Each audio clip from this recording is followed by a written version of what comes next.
Bismillah. Assalamualaikum warahmatullahi wabarakatuh.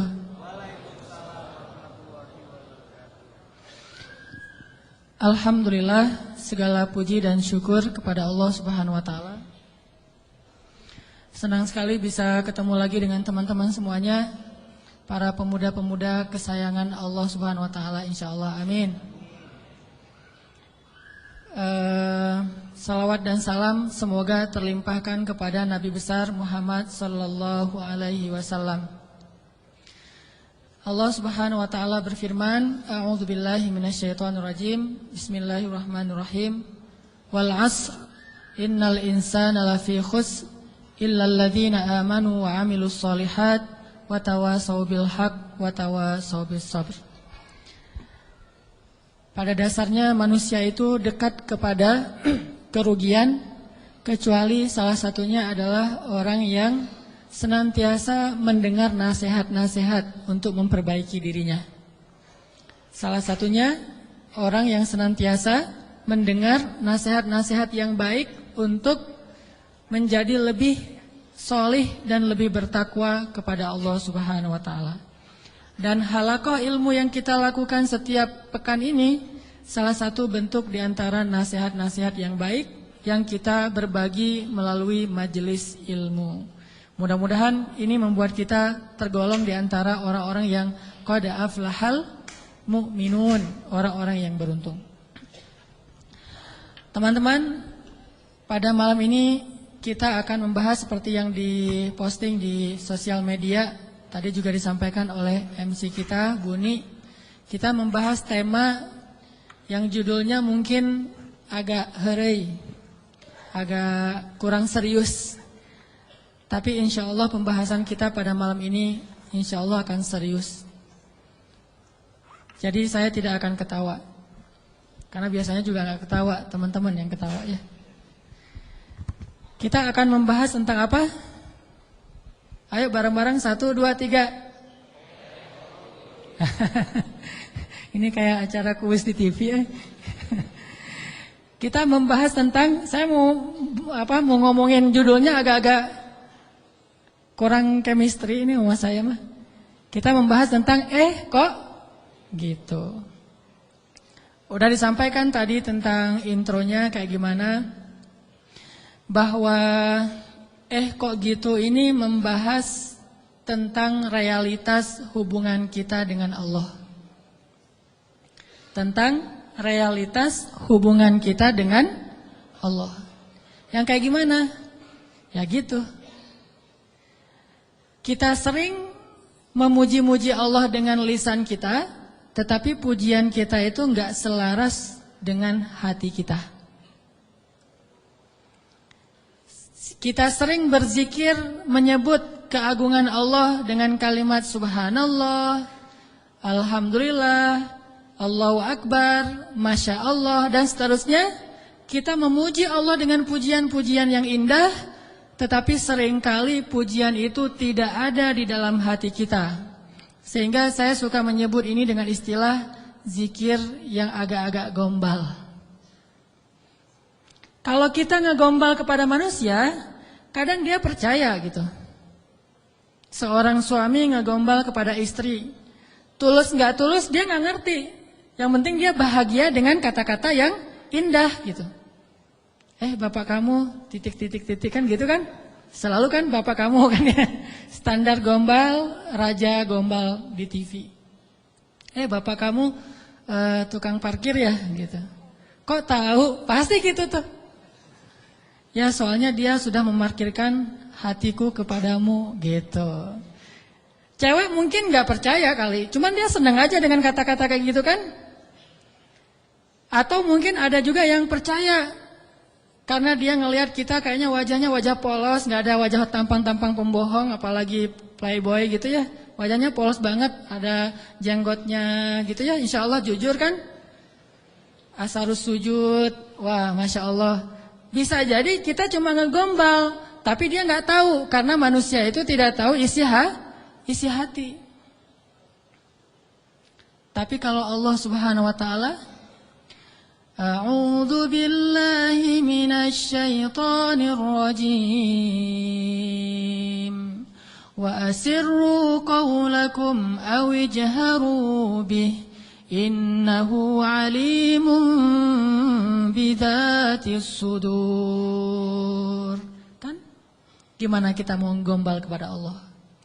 Wa asirru qawlakum, kalian sembunyikan kata-kata kalian di dalam hati maksudnya. Awi jaharu bih, atau kalian tampakkan, kita ucapkan dengan lisan. Innahu alimun bidzatis sudur. Allah Maha tahu apa yang ada di dalam hati. Jadi nggak akan berhasil ngegombalin Allah tuh nggak akan berhasil. Kalau kita nggak jujur dengan lisan kita yang sesuai dengan hati kita, itu nggak akan terjadi keajaiban dalam hidup kita. Inilah realitas dari hubungan kita dengan Allah. Makanya Allah sering bilang ke kita seolah-olah, kok gitu? Barusan kamu bilang hasbiyallah, cukup bagi saya Allah. Tapi kok nggak cukup kalimat Allah itu menggetarkan hati?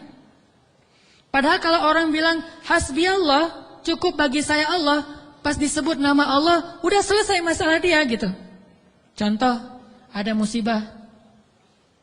Terus temannya bilang, tenang, ntar Allah ganti dengan yang lebih baik. Kan disebutkan nama Allah, tenang, ntar Allah ganti dengan yang lebih baik.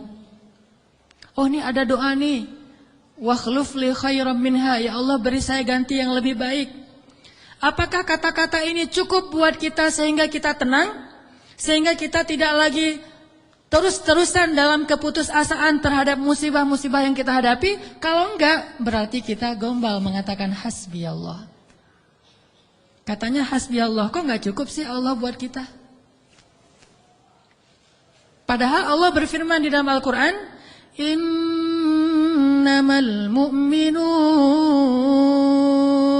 orang mukmin yang sebenarnya. Innamal mu'minuna alladzina idza dzukirallahu wajilat qulubuhum. Kalau disebut nama Allah hatinya gemetar. Maksudnya ngerespon gitu di dalam hati. Jadi mantap imannya, jadi mantap keyakinannya, jadi mantap tawakalnya kepada Allah Subhanahu wa taala. Benar enggak sih hasbiyallah? Coba. Kalau lagi bete, lagi ilfil, lagi nggak mood aja nih, lagi sedih, lagi galau berat. Yang buat bete, ilfil, galau berat kita itu reda apa? Jujur ya. Apakah sholat? Apakah jalan-jalan? Apakah makan-makan enak? Apakah main game? Apakah dengar musik? Apakah nonton film yang baru keluar? Mana yang paling gampang buat bete kita hilang? Itu jujurnya tuh. Kalau misalnya kita lagi bete, wudu, salat, Allah Akbar, selesai salat, hilang tuh bete. Berarti benar, hasbunallah, hasbiyallah. Tapi kenyataannya termasuk saya nih, gak gitu-gitu amat. Begitu ada masalah, salat. Begitu selesai salat, ini nonton di mana ya? Sama aja kan? Sholat sih, cuman habis sholat ternyata belum cukup, belum hilang juga nih. Saya udah sholat, saya udah zikir, saya udah doa, saya udah tilawah Al-Quran, saya malah udah tahajud, udah puasa, tapi belum hilang juga, masih ilfil banget nih. Mau cari makan enak mau makan yang pedas-pedas gitu, atau mau cari kopi, berarti belum hasbun, belum cukup, masih butuh tambahan. Memang berpengaruh, tapi belum cukup. Salat ya menenangkan, cuma belum bisa menyelesaikan masalah. Berarti kita masih gombal dalam zikir kita. Makanya Allah bilang, kok gitu? Katanya saya cukup buat kamu. Kok kamu masih mencari solusi yang lain setelah saya? Kok kamu masih menyekutukan saya dalam mencari jalan keluar terhadap masalah-masalah kamu? Berarti kamu tuh gak benar ngomongin hasbiyallah. Orang yang benar-benar mengatakan hasbiyallah tuh kayak Ibrahim tuh. Ketika dia masuk ke dalam api, dilemparkan ke dalam bara api, tiba-tiba Jibril datang kepada Ibrahim mengatakan, ya Ibrahim, alaka hajah? Apakah kamu punya sesuatu yang kamu butuhkan? Sal, tu'ta, minta kepada saya nanti saya akan kabulkan. Kata Jibril. Apa kata Ibrahim? Amma ilaik fala. Kepada kamu? Enggak. Saya tidak butuh siapapun. Hasbiyallah wa ni'mal wakil. Baru Allah padamkan tuh api, keajaiban. Kenapa kita mengucapkan banyak kalimat zikir tapi tidak terjadi keajaiban-keajaiban dalam hidup kita? Mungkin kalimat kita itu belum jujur, belum sesuai dengan hati kita dan realitas kehidupan kita. Makanya zikir kita itu belum powerful.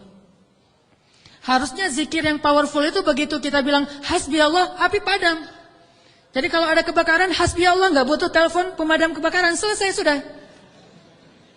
Kenapa kita telepon pemadam kebakaran? Karena kita belum hasbi Allah secara jujur. Ini benar nih, walaupun agak-agak, contohnya agak-agak lebay mungkin ya, tapi benar loh.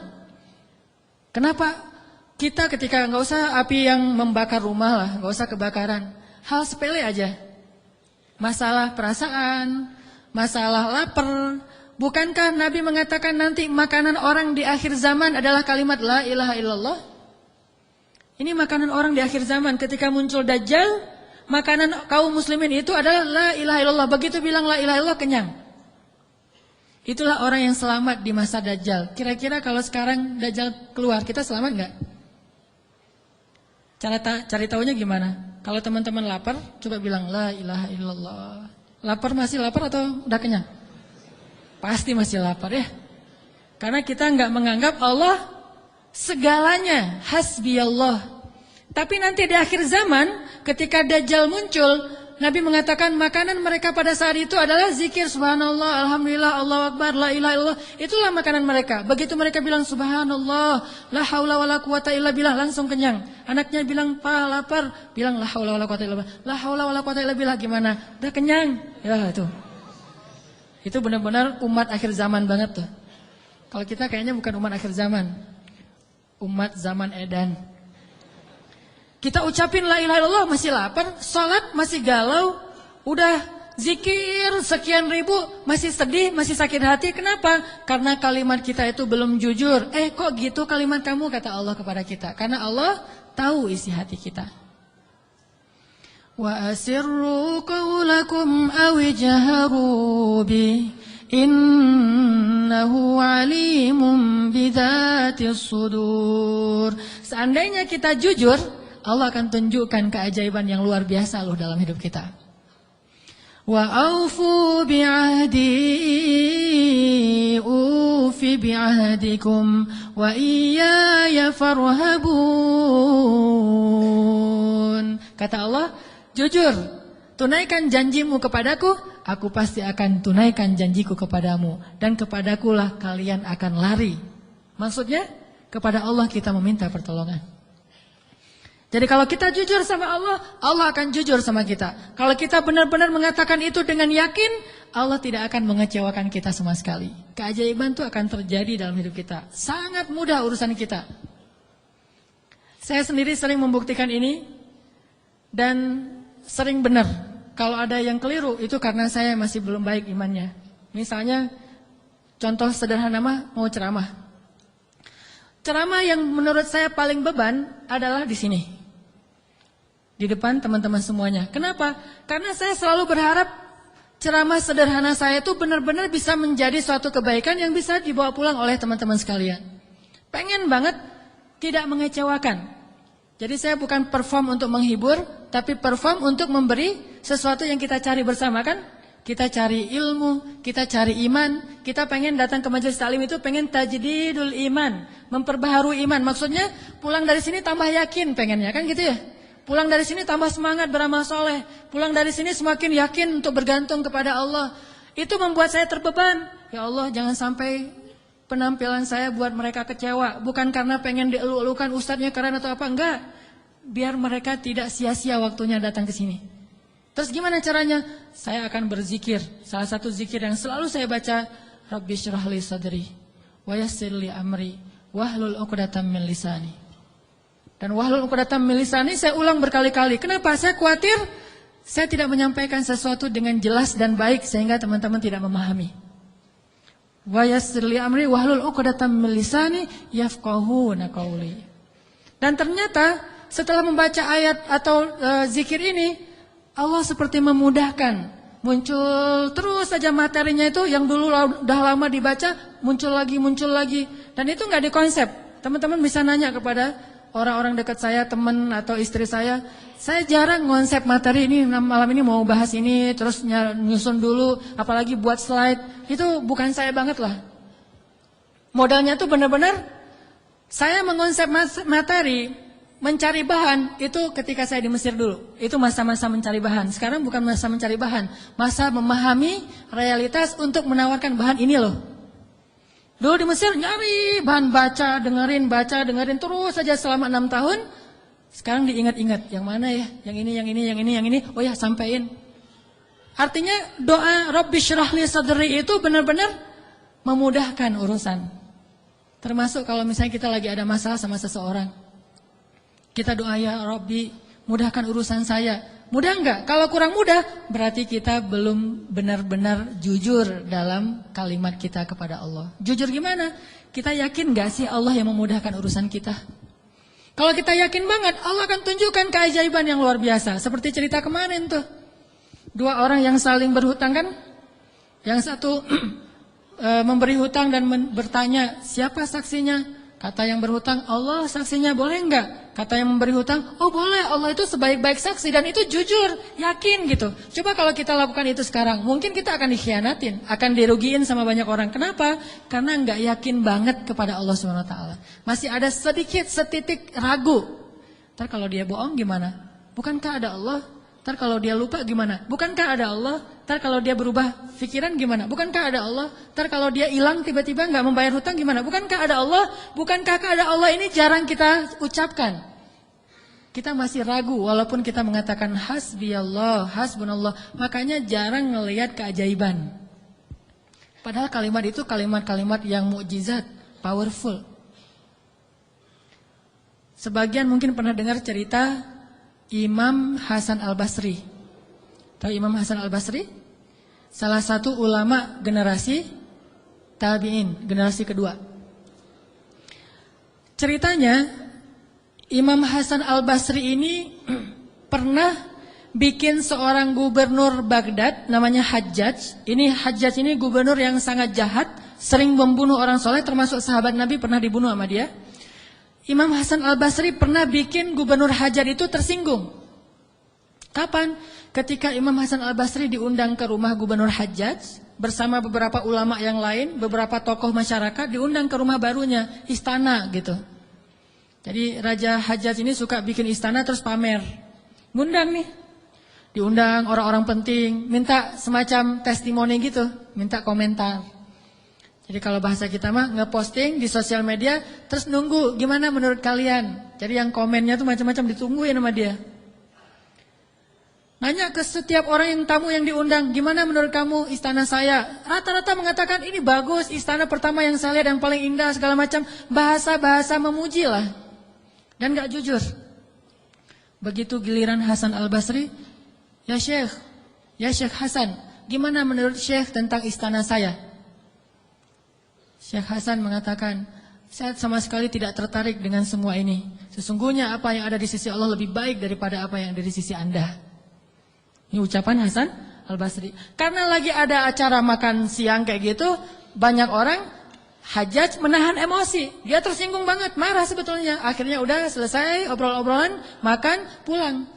Saat pulang, Raja Hajjaj mengutus 2 orang prajurit untuk menangkap Hasan Al-Basri di tengah jalan. Suruh bawa balik lagi ke istana. Mau dia apa? Mau dipancung. Karena dia suka mancung orang soleh. Tangkap tuh Hasan Al-Basri. Di tengah jalan didatangi pengawal raja. Kemudian dibawa lagi ke istana. Mau dipancung. Begitu Hasan Al-Basri berhadapan dengan Hajjaj.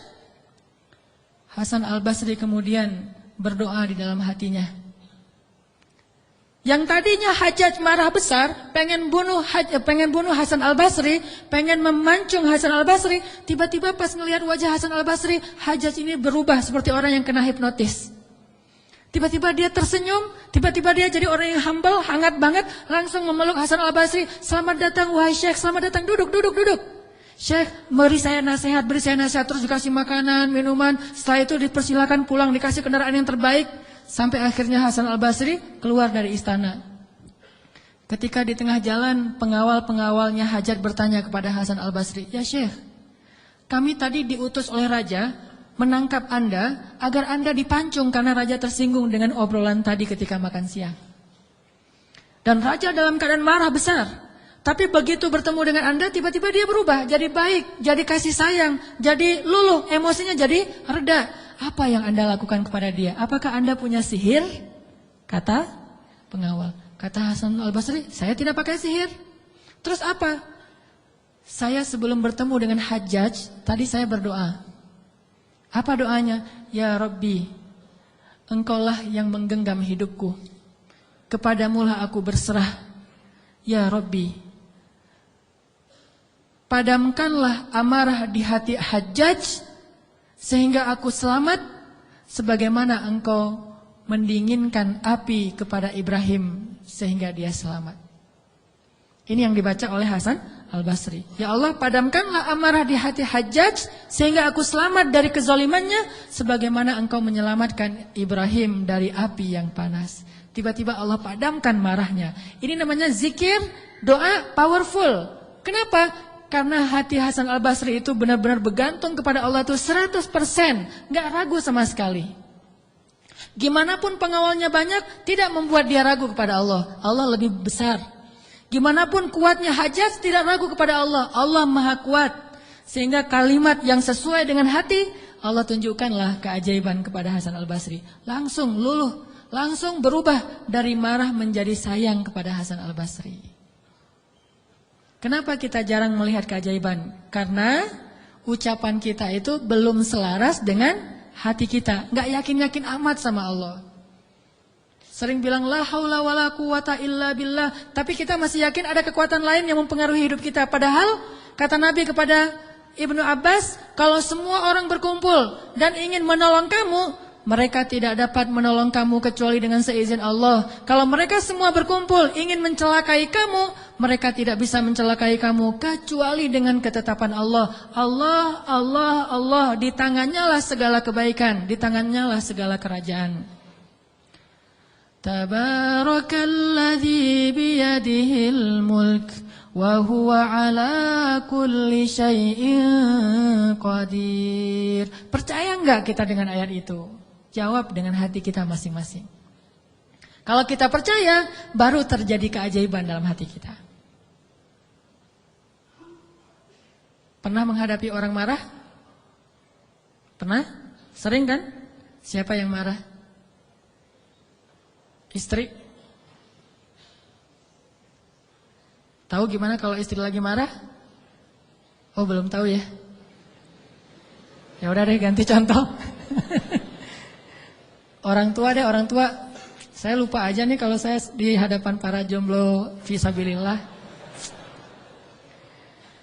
Kalau istri lagi marah, padamkan marahnya itu bukan dengan hadiah dunia dulu.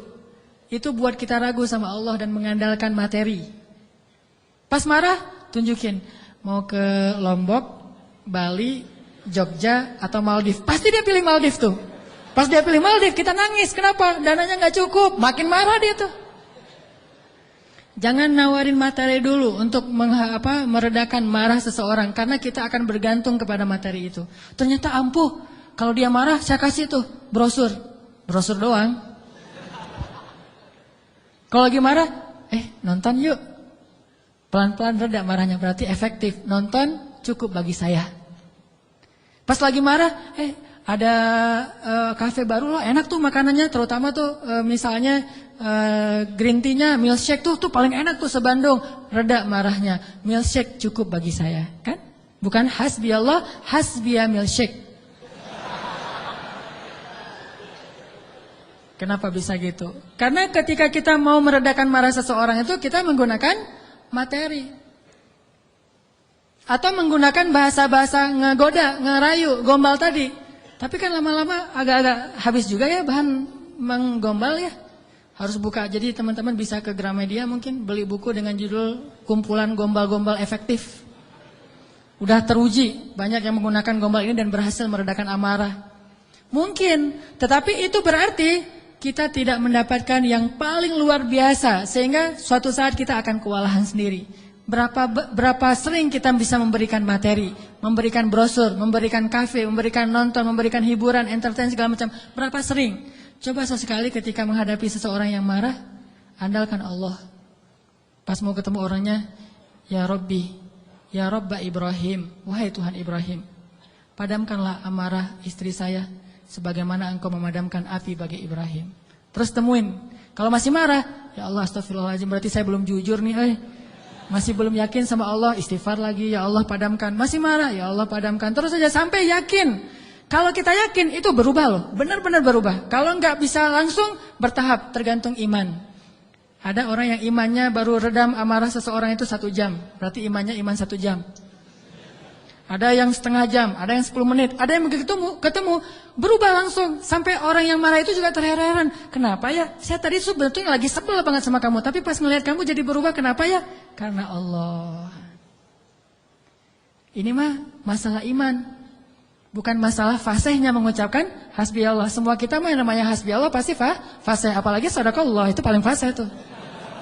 Sadaqallahul azim, itu fasih banget. Kenapa? Apalagi baca 1 juz, pengen sadaqallah cepet-cepet kan? Itu fasih. Bismillah fasih, hasbi Allah. Insya Allah tahsin hasbi Allah wa ni'mal wakil. Malah kita kadang-kadang kalimat hasbi Allahnya tuh lebih keren daripada sahabat loh. Kalau sahabat kalimatnya cuma gini, hasbunallah wa ni'mal wakil. Kalau kita, hasbunallah wa ni'mal wakil, ni'mal maula wa ni'man nasir. Coba lihat, panjangan siapa ucapannya? Panjangan kita kan? Sahabatnya cuma sedikit, Ibrahim lebih sedikit lagi, hasbi Allah, segitu doang. Kita rame, oh jangan cuma hasbi Allah, tambahin dong, jangan terlalu irit-irit dalam berzikir. Rame aja di broadcast soal panjang pendeknya zikir, tapi dua-duanya gak powerful, gak ngaruh. Yang bilang hasbi Allah wa ni'mal wakil sama aja, yang bilang hasbi Allah wa ni'mal wakil, ni'mal maula wa ni'man nasir, diulang 33 kali, tapi gak ngaruh. Kenapa? Karena gak jujur. Hanya fasih di lisan, tetapi tidak fasih di hati. Harusnya kayak Imam Hasan Al-Basri, begitu dia katakan demikian, doanya langsung berubah. Termasuk doa tadi, Allahumma ajurni fi musibati wa akhluf li khairan minha. Ya Allah, beri saya pahala dalam musibah saya, beri saya ganti yang lebih baik. Selama apa sih Allah kasih kita ganti? Di situ kita bisa mengukur keimanan kita. Kalau begitu kita berdoa langsung dapat ganti, itu imannya ajaib tuh. Kalau kita berdoa tunggu gantinya sebulan kemudian, itu imannya standar. Kalau kita udah berdoa tapi gak diganti-ganti, berarti kita bermasalah. Gak yakin-yakin amat sama Allah. Pengen gak begitu berdoa langsung Allah menunjukkan keajaiban? Kita pengen aja gak berani ya, karena kita gak percaya bisa. Kita mau mengatakan pengen, itu aja kita gak berani karena menganggap itu gak realistis. Masa sih bisa? Bisa kalau kita yakin kepada Allah. Kalau kita gak yakin, kalau kita bilang gak bisa, kalau kita ragu bahwa Allah bisa menunjukkan ajaib kepada kita dalam hitungan detik, terus kemana kalimat kun fayakun? Masalahnya kita gak yakin. Untuk bilang pengen, begitu doa langsung Allah kabulkan, itu aja kita ragu. Kenapa? Kita gak percaya itu bisa terjadi dalam hitungan simsalabin abrakadabra. Kita gak percaya itu bisa terjadi dalam satu kalimat kun. Makanya tidak ada kun dalam hidup kita. Gimana caranya? Belajar yakin kepada Allah seutuh-utuhnya. Masih ingat juga dengan kisah seorang bapak datang kepada Rasulullah curhat dan minta tolong. Dia bilang, ya Rasulullah, putra saya ditawan oleh musuh. Dan mereka meminta tebusan 100 dinar. Kalau saya nggak ngasih uang 100 dinar, putra saya akan dipenggal, akan dibunuh ya Rasulullah. Sedangkan saya orang miskin. Jangankan 100 dinar, 100 dinar itu mungkin sekarang sekitar 250 juta. Mahal. Saya nggak punya uang sebesar itu ya Rasulullah. Untuk makan aja susah. Terus gimana ini ya Rasul? Waktu itu Rasulullah juga nggak punya apa-apa untuk diberi. Sahabat-sahabat banyak yang keluar negeri untuk berdakwah, sehingga orang-orang kaya kayak Utsman, Abdurrahman lagi nggak ada. Terus nolongnya gimana nih? Nabi kasih satu zikir. Kata Nabi, Pak, banyak-banyak mengatakan la haula wala quwata illa billah. Bapak percaya? Oh percaya ya Rasulullah. Pulang dia tuh. Coba kalau kita digituin, ya insya Allah ya Rasul. Tapi duitnya gimana Rasul? Tetap aja kan? Udah minta zikir, minta duit. Yang konkret dong Rasul kalau kasih zikir, kalau kasih solusi. Zikir itu solusi paling konkret. Justru yang lain itu nggak konkret. Yang lain itu Allah tunjukkan kepada kita karena Allah sayang kepada kita. Allah tahu iman kita lemah. Kalau seandainya Allah mau memberikan kepada kita keajaiban menurut iman, mungkin kita nggak dapat apa-apa dalam hidup. Akhirnya Allah berilah kita pertolongan, jalan keluar. Cuman butuh waktu karena iman kita juga butuh waktu. Kita taubat aja butuh waktu, ya. Untuk hijrah aja butuh waktu. Untuk taubat butuh waktu. Mau sholat aja minta tambahan waktu. Udah azan jangan sekarang deh, ntar lagi. Gimana kita mau dapat pertolongan Allah yang sekarang? Fair gak sih kalau Allah mengatakan, oh ntar lagi ya hambaku, orang kamu juga barusan sholatnya juga bentar lagi. Allah kasih tuh. Begitu Nabi bilang, ucapkan banyak-banyak membaca la haula wala quwata illa billah. Dia yakin langsung mengatakan, oh ya insya Allah, yakin gitu akan terjadi keajaiban, bukan ya ada Utsman gak Rasul? Enggak. Abdurrahman bin Auf rumahnya di mana ya? Enggak nanya-nanya orang kaya, udah aja yakin. Pulang dia tuh, la haula wala quwata illa billah, la haula wala quwata illa billah, la haula. Artinya apa? Tidak ada daya dan upaya dari makhluk. Allah lah yang maha kuasa. Pulang ke rumah, istrinya nungguin. Pak gimana? Udah ketemu Rasulullah. Dapat solusinya, dapat uang pinjaman dari siapa? Enggak. Terus gimana? Nabi ngasih kita solusi yang lebih baik daripada itu. Apa? Ucapkanlah la haula wala quwata illa billah. Istrinya enggak protes, langsung bilang, oh ya langsung la haula wala quwata illa billah. Berdua tuh la haula wala quwata illa billah. Enggak ada ya kirain duit 100 dinar. Enggak sama sekali, yakin. Begitu malam, sepanjang siang mereka la haula wala quwata illa billah, malam hari tiba-tiba putranya pulang. Enggak sendiri, bawa ternak, bawa kambing banyak tuh, domba dibawa. Ada ratusan ekor domba dia bawa pulang. Di luar rame apa nih apa? Ada domba, siapa? Oh, putra kita, Masya Allah. Pelukan, kangen gitu ya. Kamu gimana bisa selamat? Kata putranya, wahai ayah, ada keajaiban. Tadi, tiba-tiba, ketika saya sedang diikat dan besok mau dipenggal, pengawal-pengawal saya itu tiba-tiba pada ngantuk, tertidur, dan tiba-tiba ikatan saya menjadi longgar, sehingga saya bisa melepaskan diri, dan bahkan ketika saya mau pergi, saya kepikiran, kenapa saya nggak bawa domba-domba aja sebagai ghanimah? Domba 100 ekor, kira-kira berisik nggak sih? 100 ekor domba berisik nggak? Berisik kan? Berisik banget kan? Tapi seberisik itu, orang yang ngawal dia tuh nggak bangun loh. Allah udah tutup telinga dan penglihatan mereka. Mereka nggak bangun sama sekali, dibawa. Dan untuk ngumpulin domba 100 ekor, kira-kira butuh berapa jam? Itu bukan kerjaan yang gampang. Ngumpulin 100 ekor, digiring ke satu arah, udah gitu berisik lagi. Ada yang domba yang lari ke sana, ditarik lagi. Namanya domba kan? Domba-domba yang tersesat gitu deh.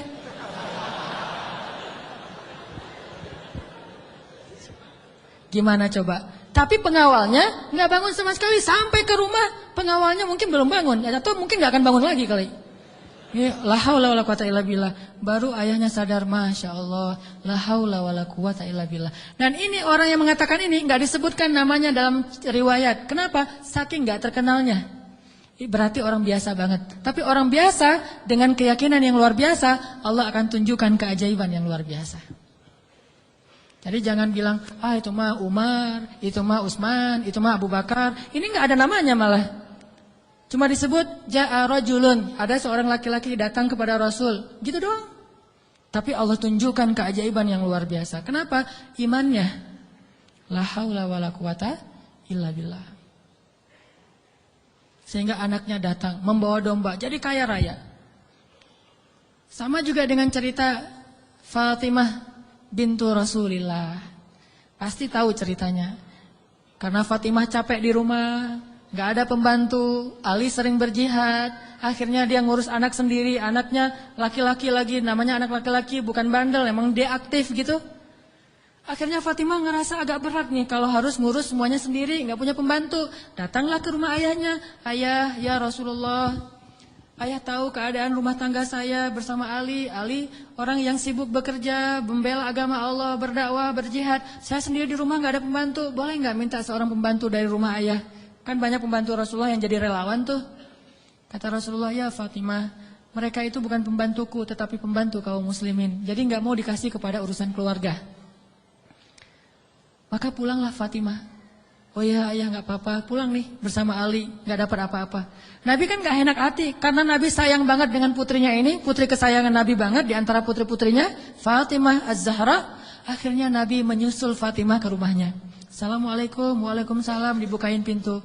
Ya Fatimah, ya Ali, la tahzana, janganlah kalian bersedih. Mau aku kasih yang lebih baik daripada pembantu? Oh apa ayah? Kirain robot-robotan atau apa gitu ya.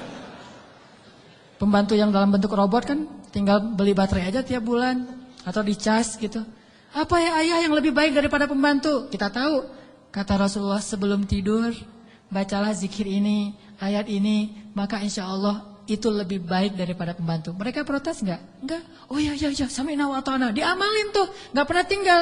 Dan selamanya mereka enggak punya pembantu, tapi enggak pernah mengeluh lagi. Allah berikan mereka jalan keluar. Jalan keluarnya adalah dikuatkan hati dan kesabarannya. Itu keajaiban. Kenapa kita udah berdoa tapi hati kita masih lemah? Karena kita tidak berdoa dengan hati, tapi kita berdoa dengan kok gitu? Enggak sesuai antara lisan dengan kenyataan.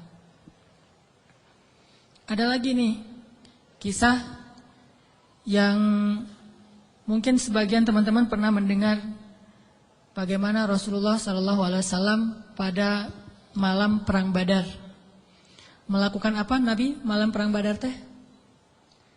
Istighosah. Pernah dengar istilah istighosah? Mungkin sebagian orang menganggap istighosah ini bid'ah. Istighosah itu salah satu di antara hal yang paling luar biasa yang dilakukan Nabi dan disebutkan di dalam surat Al-Anfal, "Idz tastaghitsuna rabbakum." Ketika kalian beristighosah kepada Tuhan kalian. Apa itu istighosah? Berdoa dengan penuh keyakinan. Malam sebelum terjadi perang Badar, semua para sahabat itu tidur. Dan luar biasanya tidurnya juga sampai mimpi lah gitu. Mimpinya apa? Mimpi basah. Ini serius. Jadi semua sahabat pada malam itu digoda oleh setan sehingga mereka mimpi basah. Dan ketika bangun dari tidur mereka harus mandi junub. Tapi tidak ada air. Akhirnya Allah turunkan hujan. Pada mandi di bawah hujan semuanya sambil bertakbir. Pada malam itu cuma 2 orang yang gak tidur. Rasulullah dan Abu Bakar As-Siddiq. Ngapain? Doa kepada Allah. Salah satu yang terekam dalam sejarah di antara doa Nabi pada malam perang Badar apa? Ya Allah, seandainya besok kami semuanya terbunuh, maka saya khawatir tidak ada lagi orang yang menyebut namamu di muka bumi. Tolonglah hamba-hambamu ini ya Allah. Terus berdoa dan mengangkat tangannya tuh gak gini. Tapi mengangkat tangannya tuh gini. 2 tangan. Nabi berdoa dengan mengangkat tangan setinggi-tingginya. Rabbi gitu. Terus berdoa kayak gitu sampai syal Nabi jatuh, ditaruh lagi oleh Abu Bakar. Jatuh dan menangis sampai basah janggutnya Rasulullah SAW yang mulia. Kemudian Abu Bakar yang sedih mengatakan, ya Rasulullah hasbuk, hasbuk. Cukup ya Rasulullah, Allah sudah mendengar doamu, cukup. Nabi gak cukup-cukup, terus saja berdoa. Apa yang terjadi besok? Allah utus malaikat ribuan untuk menolong Rasulullah dan para sahabat. Dan kita lihat hasil perang Badar. Bukan karena dia Rasulullah, tetapi karena imannya adalah imannya seorang Rasulullah. Kalau kita punya iman minimal dekat atau mirip dengan imannya seorang Nabi, Allah akan tunjukkan mukjizat yang mirip dengan seorang Nabi, yang disebut dengan karomah. Itulah keajaiban.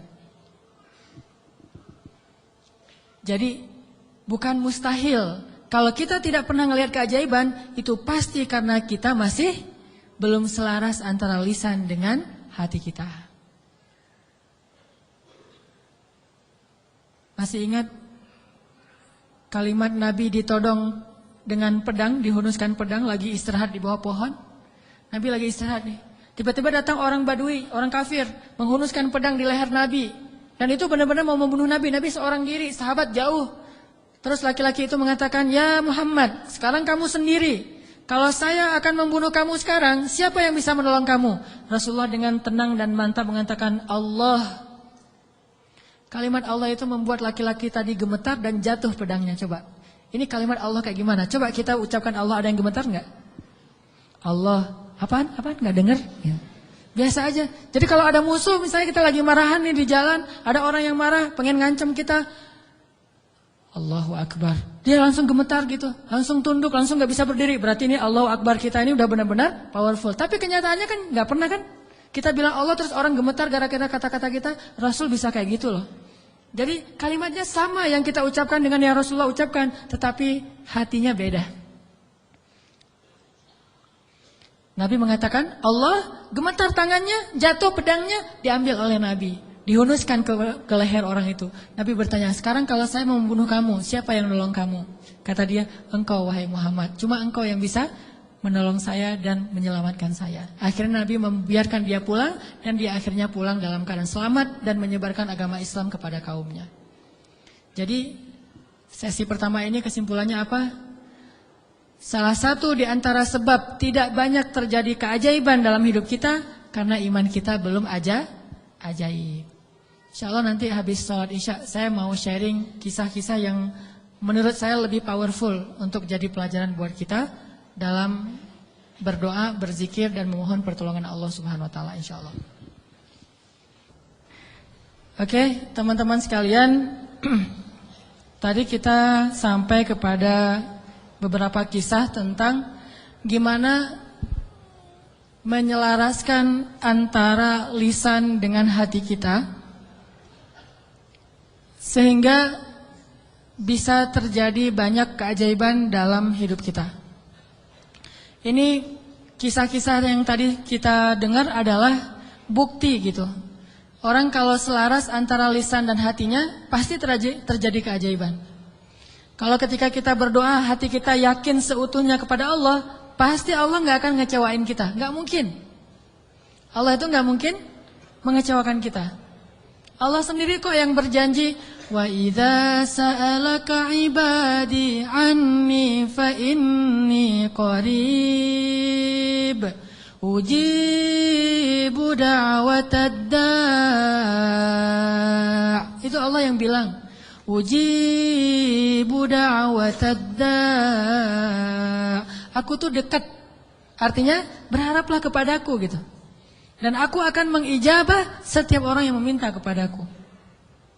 Jadi Allah sendiri yang berjanji akan menunjukkan keajaiban, mengabulkan permintaan-permintaan yang baik dari hambanya, sehingga tidak perlu kita ragu Allah gak mungkin ngecewain kita. Begitu kita berdoa yang selaras di hati kita yakin kepada Allah, Allah akan tunjukkan. Itu rahasia paling gampang untuk hidup bahagia, untuk sukses, untuk dapetin apa yang baik-baik yang kita harapin. Contoh, kalau mau ngelamar seorang cewek, sebelum kita datang ke calon mertua, lobi dulu ke langit pemilik hati mertua. Jadi bukan dandan nomor 1, itu mah yang kesekian. Bukan misalnya bawa CV yang bagus, isi CV-nya teh.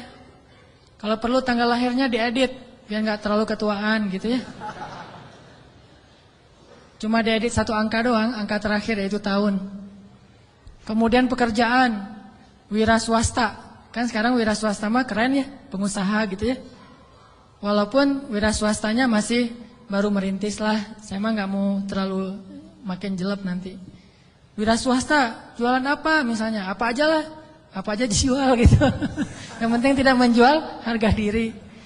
Wah, semuanya diedit. Itu bukan yang paling penting. Yang paling penting adalah gimana ngelobi lah langit, pakai jalur langit.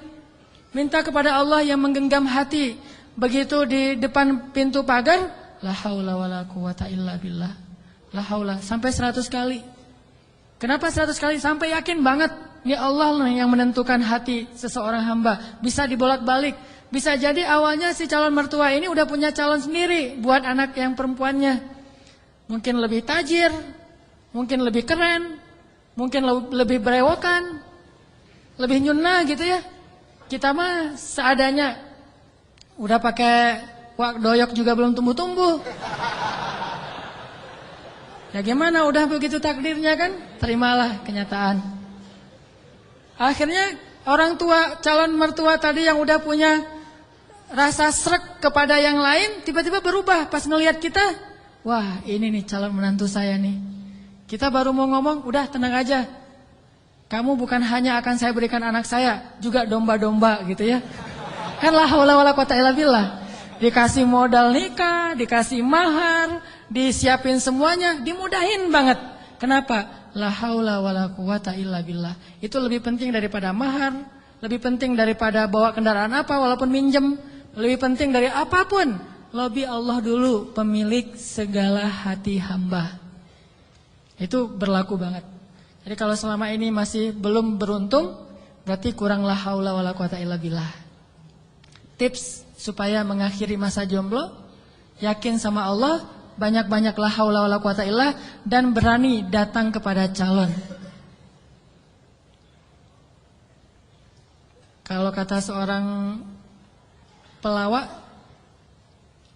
kalau kita jelek, jangan takut untuk mencintai seorang perempuan, karena yang takut itu harusnya yang dicintai, kan gitu ya.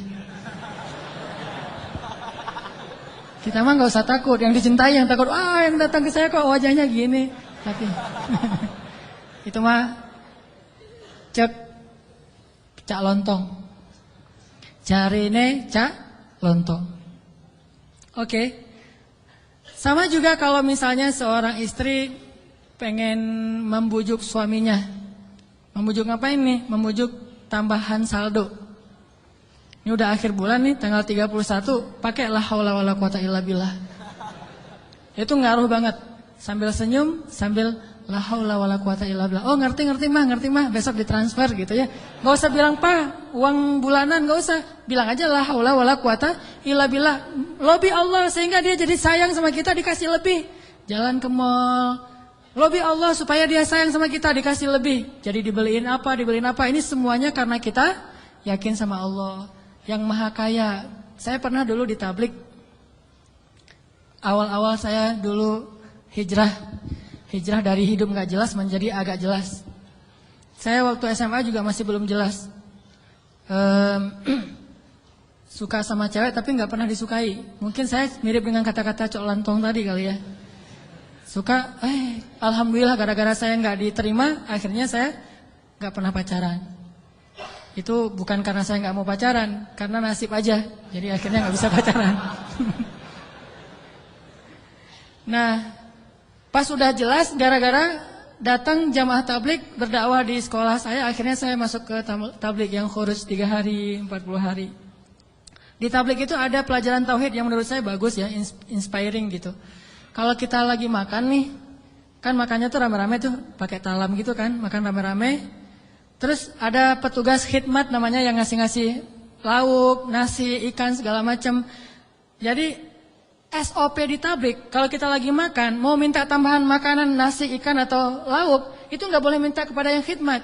Kita ngomong, Allah, ikan, Allah, datang tuh ikannya.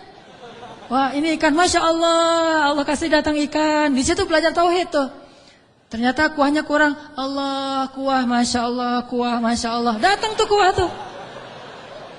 Soalnya orangnya dengerin gitu ya. Tapi walaupun ini agak-agak menurut sebagian orang aneh, justru di situ kita belajar yakin sama Allah. Makanya saya sering cerita, awal-awal saya dapat hidayah ke tabligh itu, lagi mau main bola, keluar dari sholat asar di masjid, bukan keluar sholat asar, lagi main bola depan masjid. Masjid di Aceh itu kan luas-luas, selamanya bisa main bola.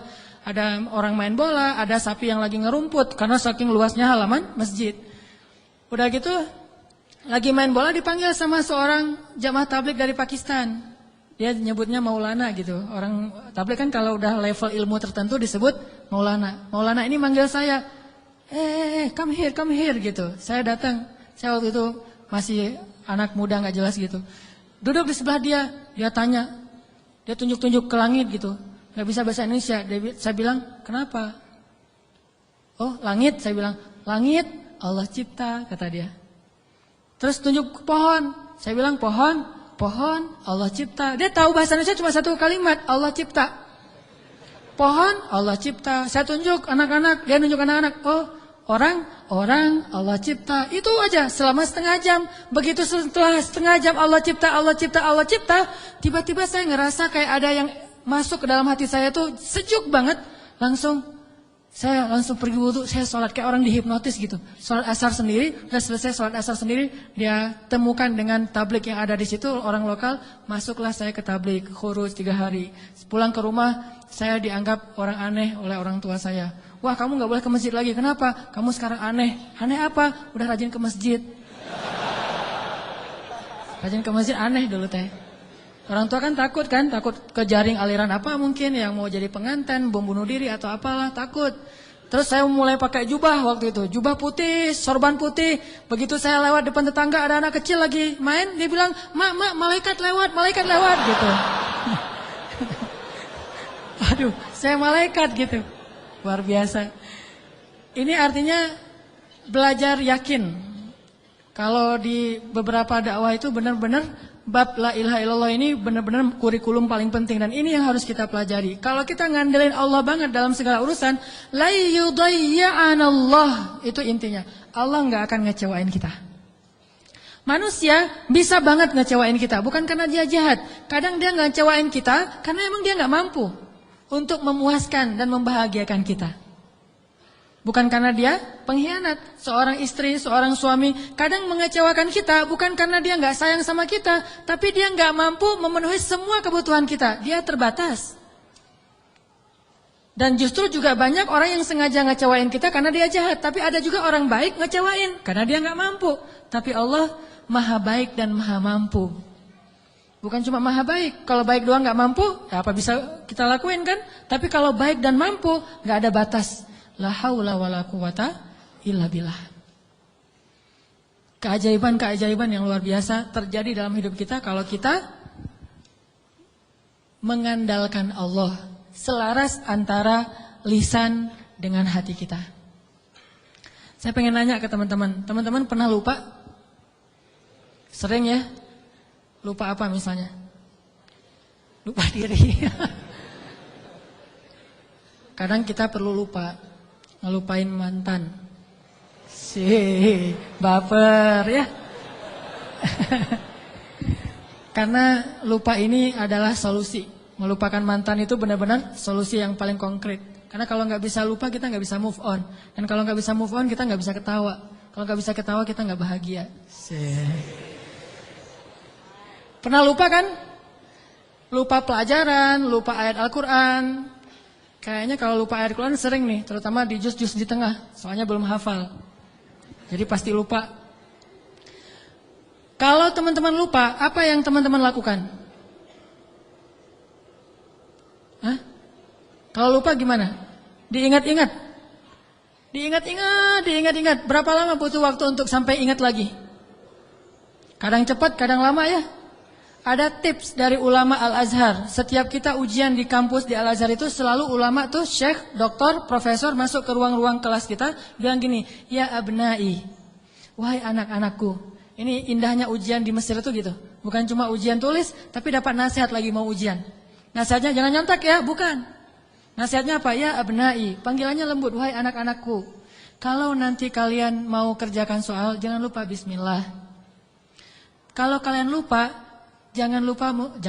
Kalau kalian lupa, ucapkanlah istighfar dan salawat. Allah akan mengembalikan ingatan kalian. Karena tidaklah seseorang itu lupa kecuali karena dosa-dosa. Maka istighfarlah. Itu nasihat yang setiap tahun saya dengar kalau mau ujian. Jadi ngena banget gitu.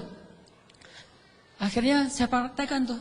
Wah, ini benar nih tips yang luar biasa. Lupa nih mau nulis, ini jawabannya apa ya? Ini di bukunya halaman berapa atau yang kata-kata siapa gitu? Astaghfirullahaladzim, Allahumma sholli ala sayyidina Muhammad. Ingat.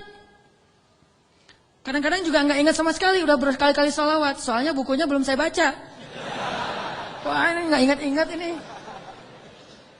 Kan ada masa-masa iman naik dan turunnya. Kalau lagi turun buku nggak dibaca, pede banget baca judul-judul doang gitu. Baca daftar isi. Jadi cara belajar cepat tuh baca daftar isi. Nanti kurang lebih kayak gitulah dikarang-karang aja gitu. Akhirnya nilainya harus di remedial diulang. Padahal udah selawatan masih remedial. Kenapa nggak belajar? Kalau kita lupa, coba deh uji iman kita dengan istighfar dan salawat. Kalau belum ingat juga berarti iman kita masih lemah. Lupa nama si fulan, siapa ya? Aduh lupa namanya. Astaghfirullahaladzim, Allahumma sholli ala sayyidina Muhammad. Langsung ingat. Itu berarti insya Allah udah bisa ngandelin zikrullah dalam hidupnya. Kalau belum bisa, berarti banyak-banyak istighfar. Andalkanlah Allah, la yudayya'akallah, maka Allah tidak akan mengecewakan kita. Mau? Teman-teman pengen kalau misalnya ngelamar seorang cewek langsung diterima tanpa syarat? Mau? Serius? Gimana caranya biar terjadi keajaiban dalam hidup kita? Pengen ini, alhamdulillah dapat. Segala kebaikan yang kita pengenin dapat gitu. Pengen punya anak, Allah kasih anak.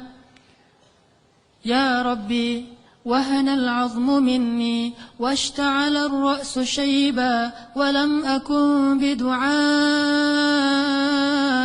Rabbi syaqiyya. Ya Allah, saya sudah tua, rambut saya sudah beruban, tapi saya enggak pernah berputus asa dalam berdoa kepadamu.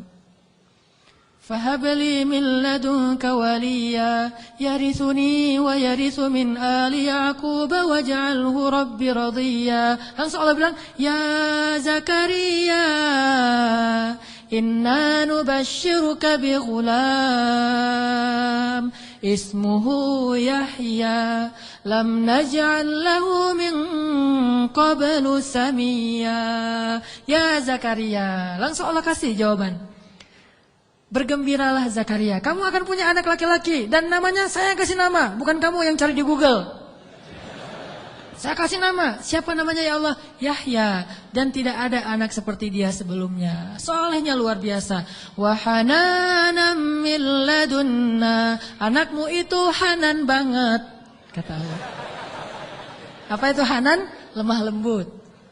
Wa hananan min ladunna wa zakatan, anak yang terpelihara dari dosa. Wa taqiyya, hanan at-taqi, lembut dan mudah-mudahan bertakwa, cenah gitu ya. Itu sifat Nabi ya, Nabi Yahya. Wa barram biwalidayhi, berbakti kepada kedua orang tua. Tuh, Allah langsung kasih sifat-sifatnya, bukan cuma anak terus ntar terserah orang tuanya, enggak. Allah udah beri dia sifat yang sangat mulia. Dari apa itu? Dari yakin. Belum pernah kecewa dalam berdoa. Padahal berdoanya tuh lama loh, tapi enggak pernah kecewa. Dan Allah tunjukkan betapa Allah tidak mengecewakan hamba-hambanya. Wa barram biwalidayhi wa lam yakun jabbaran 'asiyya. Dia anak yang berbakti, tidak pernah berlaku kasar dan tidak pernah berbuat dosa. Bayangin, anak enggak pernah berbuat dosa sampai akhir hayatnya. Yahya alaihissalam. Wasalamun alaihi yawma wulida wa yawma yamutu wa yawma yub'atsu hayya. Dia selamat ketika dia lahir dan ketika dia wafat dan ketika dia dibangkitkan. Dijamin masuk surga anaknya. Belum lahir udah dibilangin kayak gitu. Hasil dari mengandalkan Allah, yakin sama Allah. Dikasih, tenang aja. Aduh udah 10 tahun nikah belum dikasih anak, tenang. Nabi Zakaria kayak gitu, Nabi Ibrahim juga kayak gitu. Ada perempuan yang dulu pernah saya kisahin di zaman Nabi Musa, ya Rahim, ya Rahim. Tapi dengan yakin ngomong kayak gitu. Coba kita bilang ya Rahim tapi gak yakin, gak dapet tuh.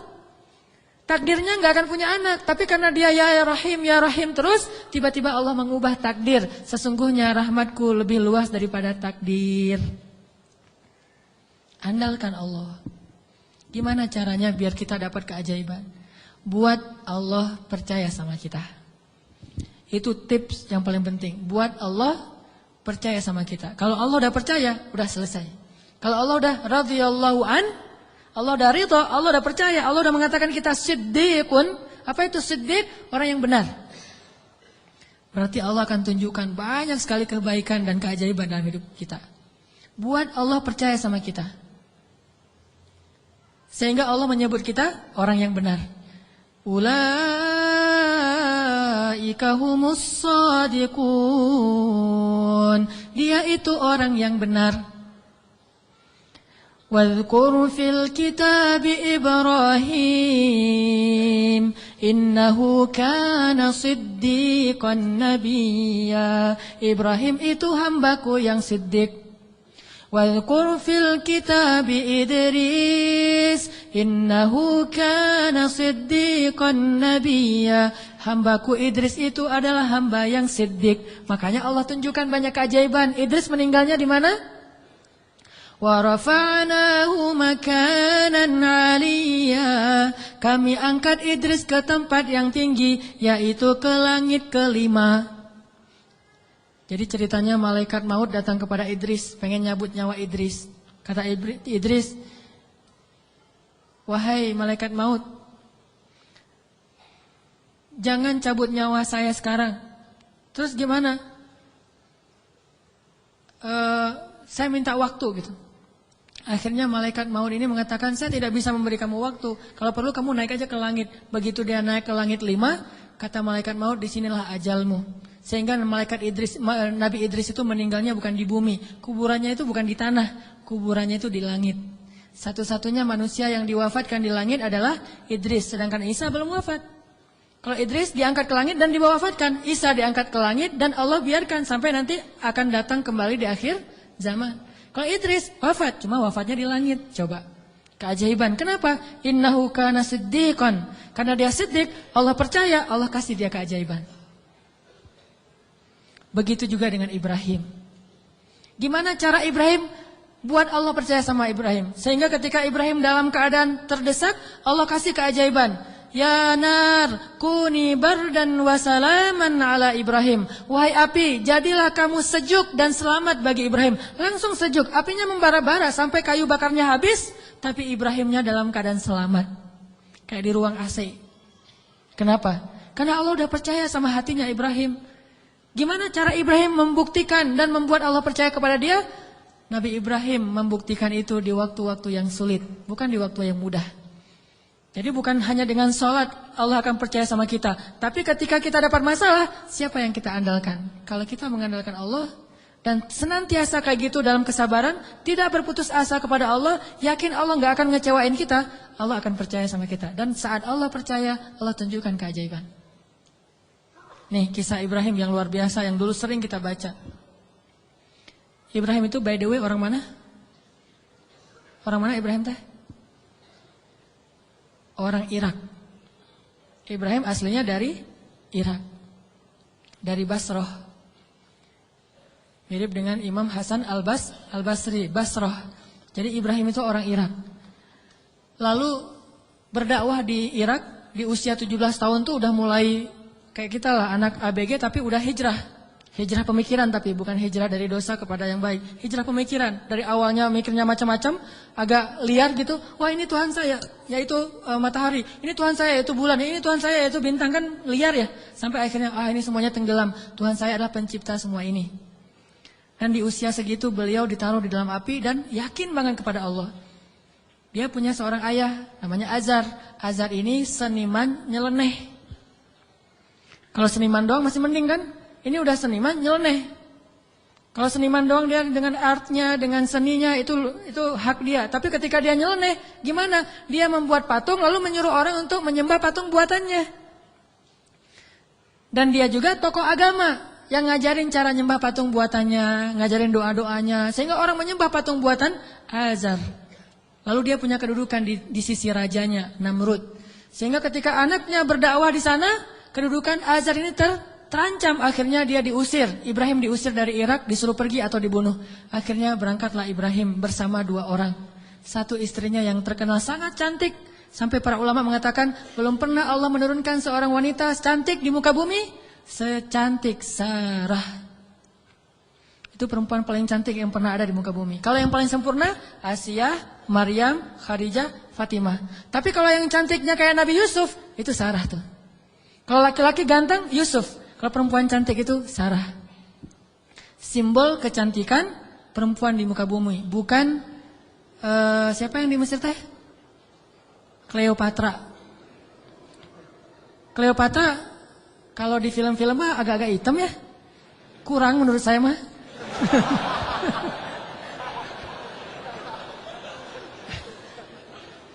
Kalau Sarah itu benar-benar cantik tuh. Simbol kecantikan wanita di muka bumi. Nanti kalau punya anak jangan lupa kasih nama Sarah. Sarah. Nah, ditemani oleh Sarah, istri tercantik. Dan seorang murid yang kelak juga jadi nabi, namanya Lut alaihissalam.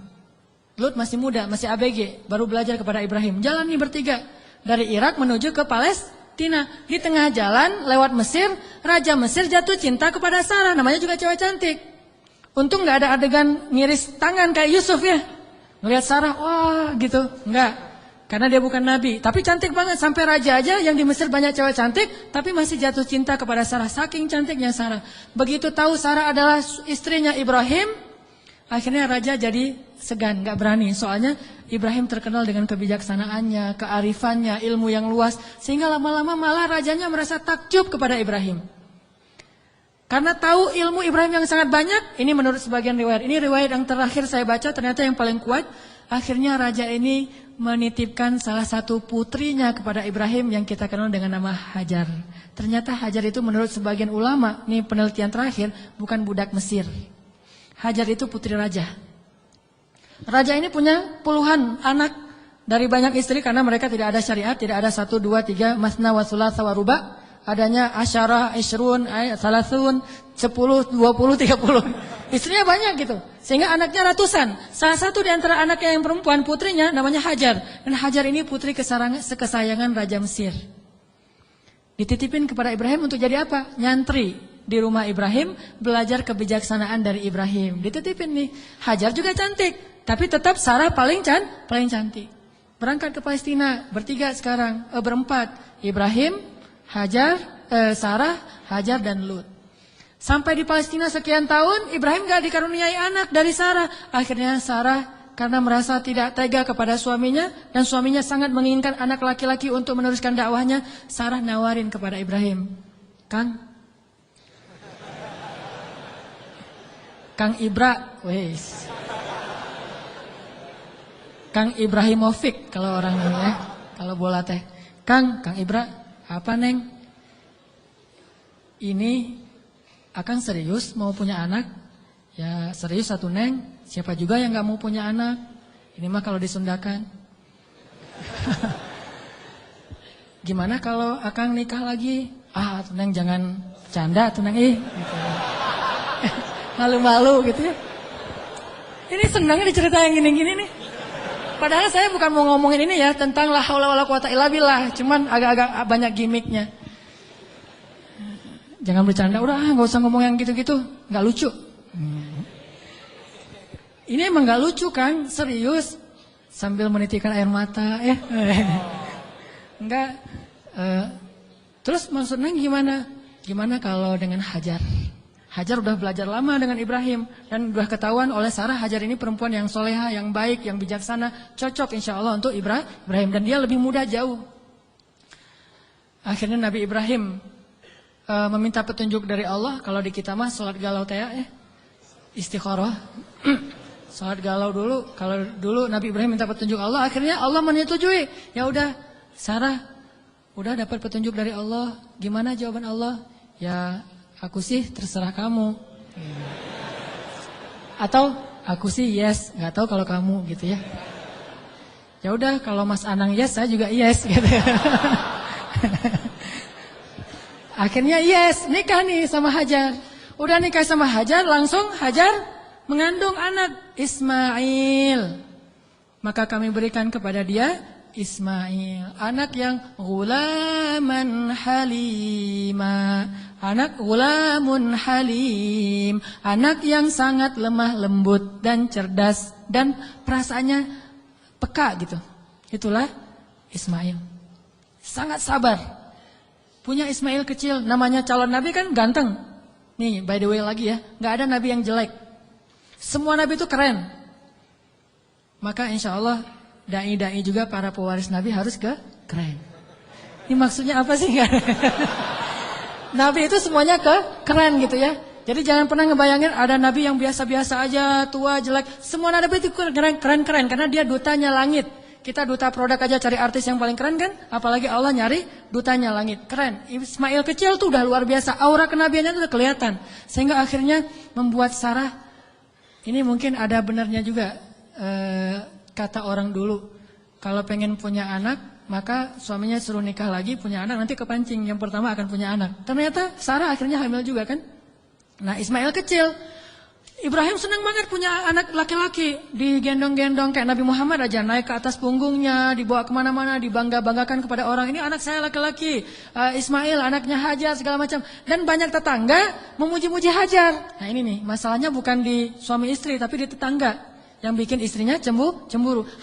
Sarah mah pasti awalnya niatnya baik, nggak akan cemburu. Tapi gara-gara tetangga, Hajar hebat ya, udah punya anak ganteng, mirip banget dengan Hajar gitu-gitu. Akhirnya Sarah kan jadi panas juga lama-lama tuh. Nah wajar, akhirnya Sarah mengusulkan, janganlah tinggal dengan serumah dengan saya udah nggak tahan. Hening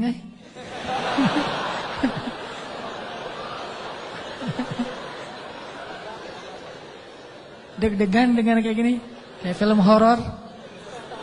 Kata Sarah, wahai, lupa, bukan wahai, Kang Ibra, Neng teh udah nggak tahan serumah sama Hajar. Kenapa tuh Neng? Ya semua tetangga muji-muji Hajar. Aduh, Neng teh apa itulah?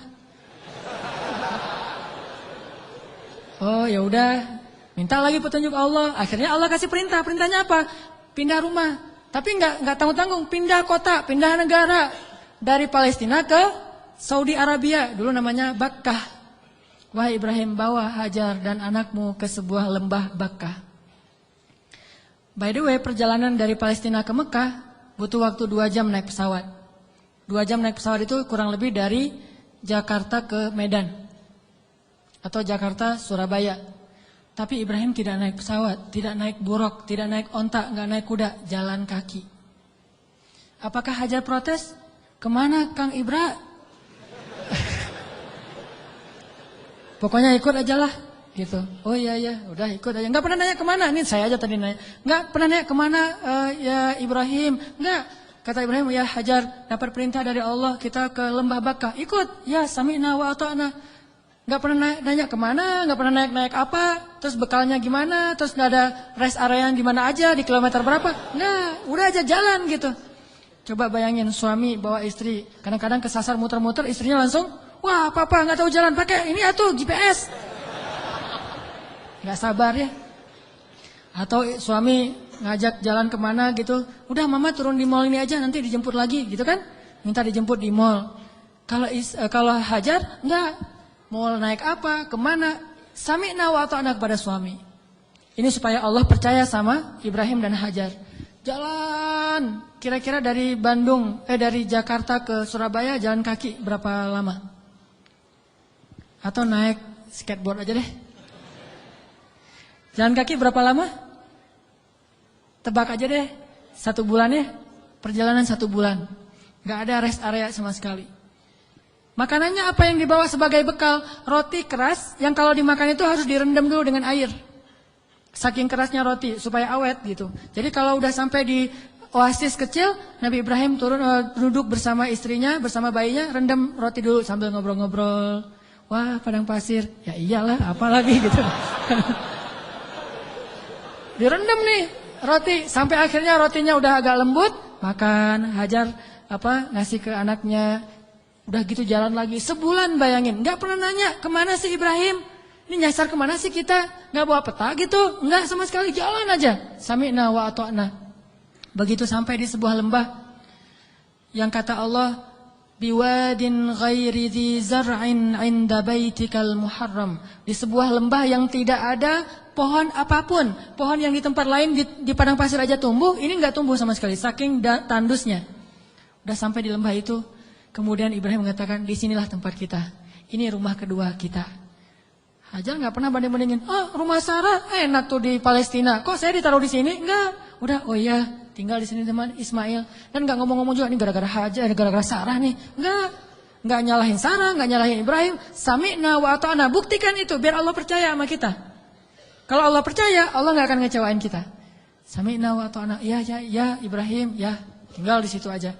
Baru 3 hari tinggal di situ, akhirnya Ibrahim mengatakan di satu pagi, ya Hajar, aku harus kembali ke Palestina.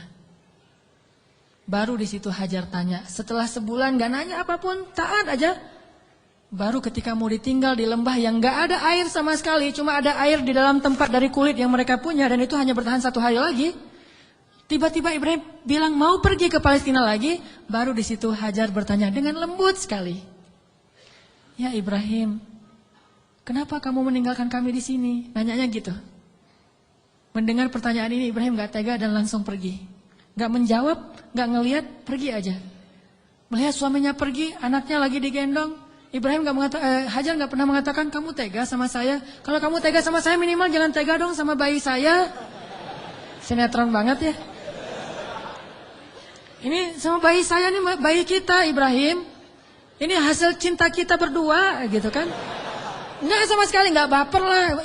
Iman tuh mengalahkan baper. Ya Ibrahim, kenapa engkau tinggalkan kami di sini? Cuma sesingkat itu pertanyaannya, lembut lagi tuh. Dan nggak marah-marah. Pokoknya kalau kamu pergi, jangan balik lagi. Nggak gitu. Ibrahim nggak tega. Akhirnya Ibrahim jalan aja. Begitu agak jauh Ibrahim jalan, baru Sarah nanya dengan pertanyaan yang benar. Allahu amaraka bihadza? Apakah Allah yang menyuruhmu begini? Allah. Jadi kalau A-nya panjang itu artinya apakah Allah? Kalau Allahnya pendek berarti Allah aja. Jadi kalau kita azan jangan Allahu Akbar, Allahu Akbar. Apakah Allah Maha Besar? Itu salah ya. Makanya A-nya jangan kepanjangan, kecuali bertanya. Allah, A itu apakah? Makanya Hajar bilang Allahu amaraka bihadza? Apakah Allah yang menyuruhmu begini ya Ibrahim? Baru Ibrahim berhenti dan mengatakan ya. Ini setelahnya kalimatnya powerful banget. Apa kata Hajar? Idzan la yudayyi'anallah. Kalau gitu pergilah wahai suamiku. Allah enggak akan mengecewakan kami. Coba. Baru Allah percaya sama Hajar. Kalau gitu pergilah suamiku. Allah enggak akan mengecewakan kami. Jadi kita, Mah, Papa pergi dulu ya. Papa baru datang pergi lagi. Enggak usah dijawab. Langsung aja nyalain kendaraan. Nanti istri akan nanya, "Pak, Allah yang nyuruh Papa pergi." Gitu. Baru dijawab. Kalau dia nggak nanya gitu berarti pertanyaannya salah. Jadi jangan dijawab. Udah jangan nyalain kendaraan deh. Pakai helm. Gereng. Ujung-ujungnya baru nanti di SMS. Pak, kemana Pak? Allah yang nyuruh Papa pergi ya. Baru kita bilang, benar Mah, Allah yang nyuruh. Yaitu untuk ta'lim. Kan Allah yang nyuruh kan? Ta'lim. Oh kalau gitu pergilah Pak. Selama-lamanya.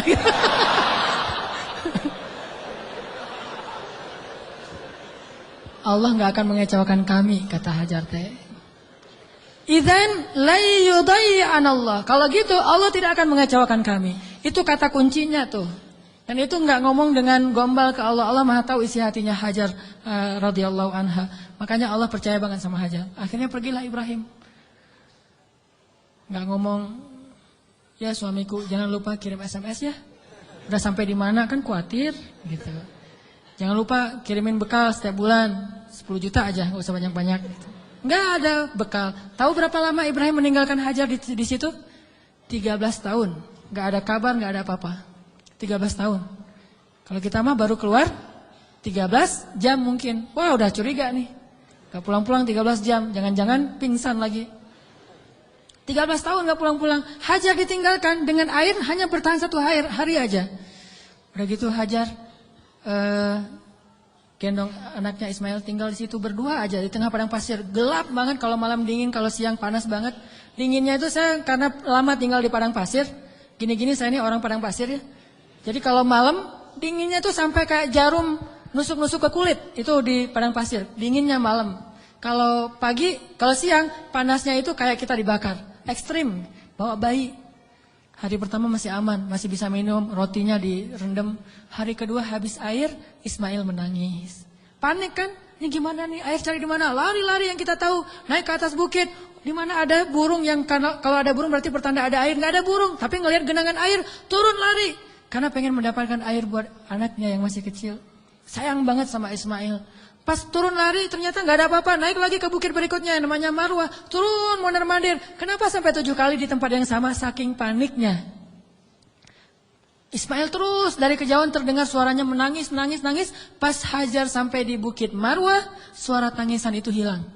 Mulailah Hajar was-was dan khawatir. Jangan-jangan Ismail sudah meninggal karena kehausan.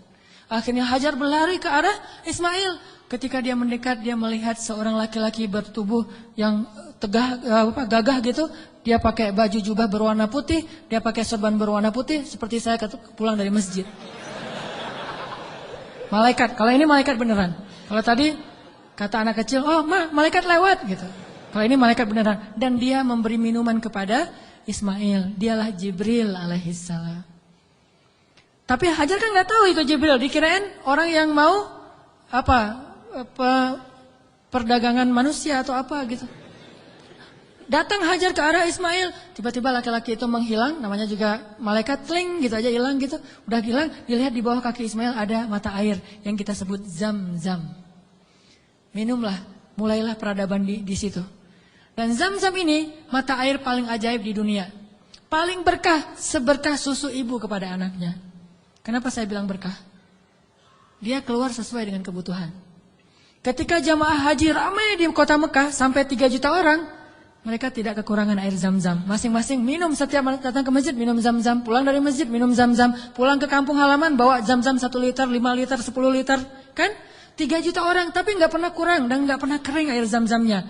Keluar terus untuk 3 juta orang. Begitu musim haji selesai, Zulhijjah berlalu, berganti dengan bulan Muharram, di stoplah haji dan belum dibuka visa umroh. Sehingga Mekah sepi. Kalau kita umroh di waktu itu yaitu umroh transit, kita bisa cium Hajar Aswad setiap kali kita putaran tawaf. Saking sepinya. Tapi air Zam-Zam tidak membanjiri kota Mekah.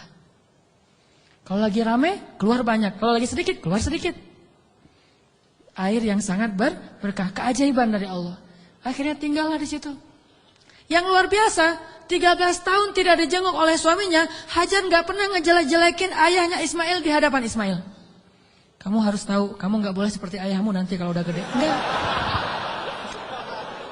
Enggak sama sekali. Ini imajinasi sejarah ya, biar kita tahu gimana sebenarnya Hajar. Saya nggak, walaupun ini agak herai tapi serius. Biar kita kebayang gimana solehanya Hajar. Kan bisa aja normalnya perempuan akan bilang, pokoknya mama kecewa banget.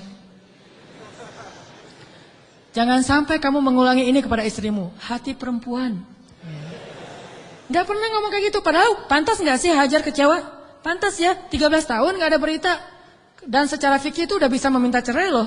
Secara fikih udah bisa khulu itu minta cerai kepada hakim. Tapi Hajar tidak sama sekali menjelekan Ibrahim di hadapan anaknya. Apa buktinya? Ketika 13 tahun kemudian datang Ibrahim, Ismail akrab-akrab aja sama ayahnya. Ayah gitu. Oh ini nih mah orangnya nih mah. Nah. Wah udah nih, kan Ismail udah gede, 13 tahun orang Arab mah kan beda sama kita, 13 tahun kita kan masih culun. 13 tahunnya orang Arab itu udah memimpin pasukan seperti Usama bin Zaid, cucunya Rasulullah, cucu angkat, udah memimpin pasukan tuh 13 tahun usianya.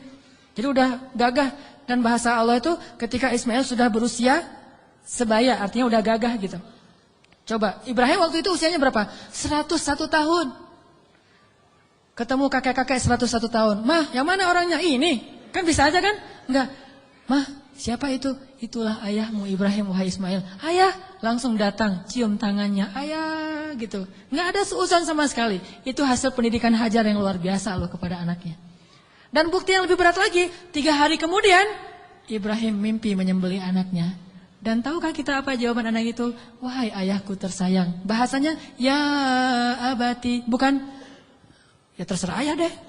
13 tahun ditinggalin, sekarang mau nyembelih lagi. Ini bukan hasil pendidikan Ibrahim nih. Ini anak hasil pendidikan Hajar banget nih. Bukan Ibrahim yang mendidik dia, tetapi Hajar. Ibrahim mendoakan dia. Pelajarannya apa? Pendidikan anak yang paling berpengaruh itu dari ibu. Tapi doa adalah dari ayah. Rabbi habli minas solihin. Ibrahim yang mendoakan dia dari langit. Hajar yang mendidiknya di bumi. 13 tahun akhirnya kata dia, ya abati, wahai ayahku tersayang, if'al ma tu'mar, lakukan apa yang diperintahkan kepada ayah, satajiduni insyaallah minas sabirin, akan engkau dapati aku termasuk orang yang bersabar. Jadi gak mau nyusahin ayahnya dalam menjalankan perintah Allah. Dia tahu ayah yang nabi, jadi jangan sampai ayah saya susah gara-gara saya yang gak rela. Saya rela banget wahai ayah, yang penting ayah taat sama Allah, saya akan bersabar wahai ayah. Coba kalau Ismail bilang, apa gak salah ya? Kok mimpinya aneh-aneh gitu? Pasti godaan setan deh. Gitu kan? Atau yang lebih ekstrim lagi, ayah tega. Udah ninggalin mama sekarang mau nyembelih saya. Wah, ini bener nih ayah nih. Pasti ini bukan nabi dan segala macam. Enggak marah-marah sama ayahnya. Udah aja sami'na wa ata'na. Ismail lah gitu. Anak seorang siddiq, anak seorang ibu yang siddiqah, anak seorang ayah yang siddiq, dan melahirkan anak juga yang siddiq. Dan itu bukan basa-basi ya, benar-benar dibawa ke sebuah jabal kurban namanya bukit di daerah Arafah. Di sana Ibrahim udah mengasah parang, golok. Ketika ngelihat golok, Ismail bilang, ternyata serius ya? Kirain tadi main-main gitu. Enggak, serius. Ismail tahu, udah ditidurkan Ismail. Sebelum ditidurkan Ismail curhat dulu sama ayahnya. Ya ayah, ya abati. Abati itu panggilan lembut. Kalau yang biasa ya abi. Jadi kalau kita bilang abi itu biasa. Kalau mau lebih lembut, abati itu lembut banget. Wahai ayahku tersayang. Ya abati. Supaya ayah tidak berat hati dalam melakukan perintah ini, tolong tutuplah wajah saya. Biar ayah gak ngelihat wajah saya. Takut kasihan. Oh ya, ditutup. Wahai ayah, tutup tubuh ayah dengan kain supaya darah saya tidak mengenai baju ayah dan dilihat oleh ibu, nanti ibu jadi sedih. Ditutup. Wahai ayah, sampaikan salam saya ke ibu. Saya sayang sekali kepada ibu. Coba gimana hati seorang ayah?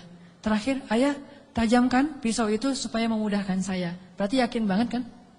Gak ada sama sekali kepikiran oleh Ismail, tenanglah ntar diganti dengan domba. Gak kepikiran. Itu mah kita yang udah yakin karena udah baca buku. Dan salah lagi baca bukunya. Buku yang kita baca tuh Ismail tiba-tiba berubah jadi domba. Terus Ismailnya kemana? Kan gitu kan bukunya? Padahal nggak gitu. Ismailnya dibangunkan, dombanya keluar dari bukit terus disembelih. Bukan Ismail berubah jadi domba, tetap aja anaknya. Cuma ada dikutuk jadi domba kan? Saya kayak malin kundang. Enggak, itu mah salah dalam catatan buku sejarah. Ya ayah, sampaikan salam saya ke ibu ya. Dan tolong jangan ceritakan ini dulu kepada ibu. Karena dia tahu ibunya soleha banget dan kuat banget. Akhirnya ditaruhlah golok itu di leher Ismail. Dan Ibrahim mengatakan Bismillahirrahmanirrahim. Mau ditarik tuh.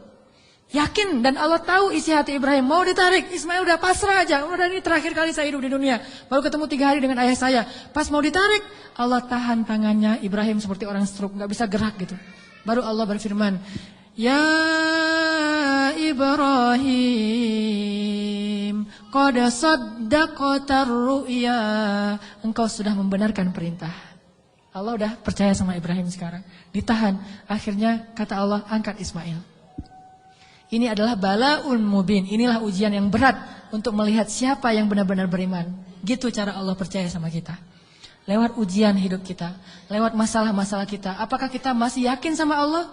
Sampai ke titik darah penghabisan masih yakin sama Allah, justru di titik itulah nanti Allah percaya sama kita, Allah ganti semua musibah itu sebagai rahmat. Allah kasih dia seekor domba yang sangat besar dan kelak itu menjadi syariat yang sangat indah bagi kaum muslimin. Diabadikan sepanjang masa, ribuan tahun dikenang. Ini bukti. Maka buat Allah percaya sama kita, maka Allah gak akan mengecewakan kita. Ingat kata-kata Hajar, la yudayya'anallahu idzan. Kalau Allah yang memerintahkan gini, berarti Allah tidak akan mengecewakan saya. Cukuplah Allah yang menyuruh kita, yakin Allah enggak akan ngecewain kita. Udah setelah itu hasbunallah, la haula wala quwata illa billah, tawakkaltu 'alallah, aslamtu ilallah dan seterusnya. Insyaallah kita akan melihat keajaiban. Itu aja teman-teman yang dirahmati Allah. Mudah-mudahan kita menjadi orang yang bisa selalu mengandalkan Allah dalam hidup kita sampai Allah percaya sama kita, lalu Allah menunjukkan keajaiban dalam setiap urusan kita. Marilah kita tutup dengan berdoa, semoga ilmu yang sederhana yang baru kita dapatkan benar-benar menambah semangat kita untuk lebih yakin kepada Allah Subhanahu wa taala. A'udzu billahi minasy syaithanir rajim. Bismillahirrahmanirrahim. Allahumma lakal hamdu wa lakash syukru ya rahim. Lakal hamdu wa lakash syukru ya karim. Lakal hamdu wa lakash syukru ya arhamar rahimin. Allahumma ilaika aslamna wa bika amanna wa alaika tawakkalna wa bika khasamna wa ilaika anabna ya rabbal alamin. Ya Rabbal Alamin. Ya Rabbal Alamin.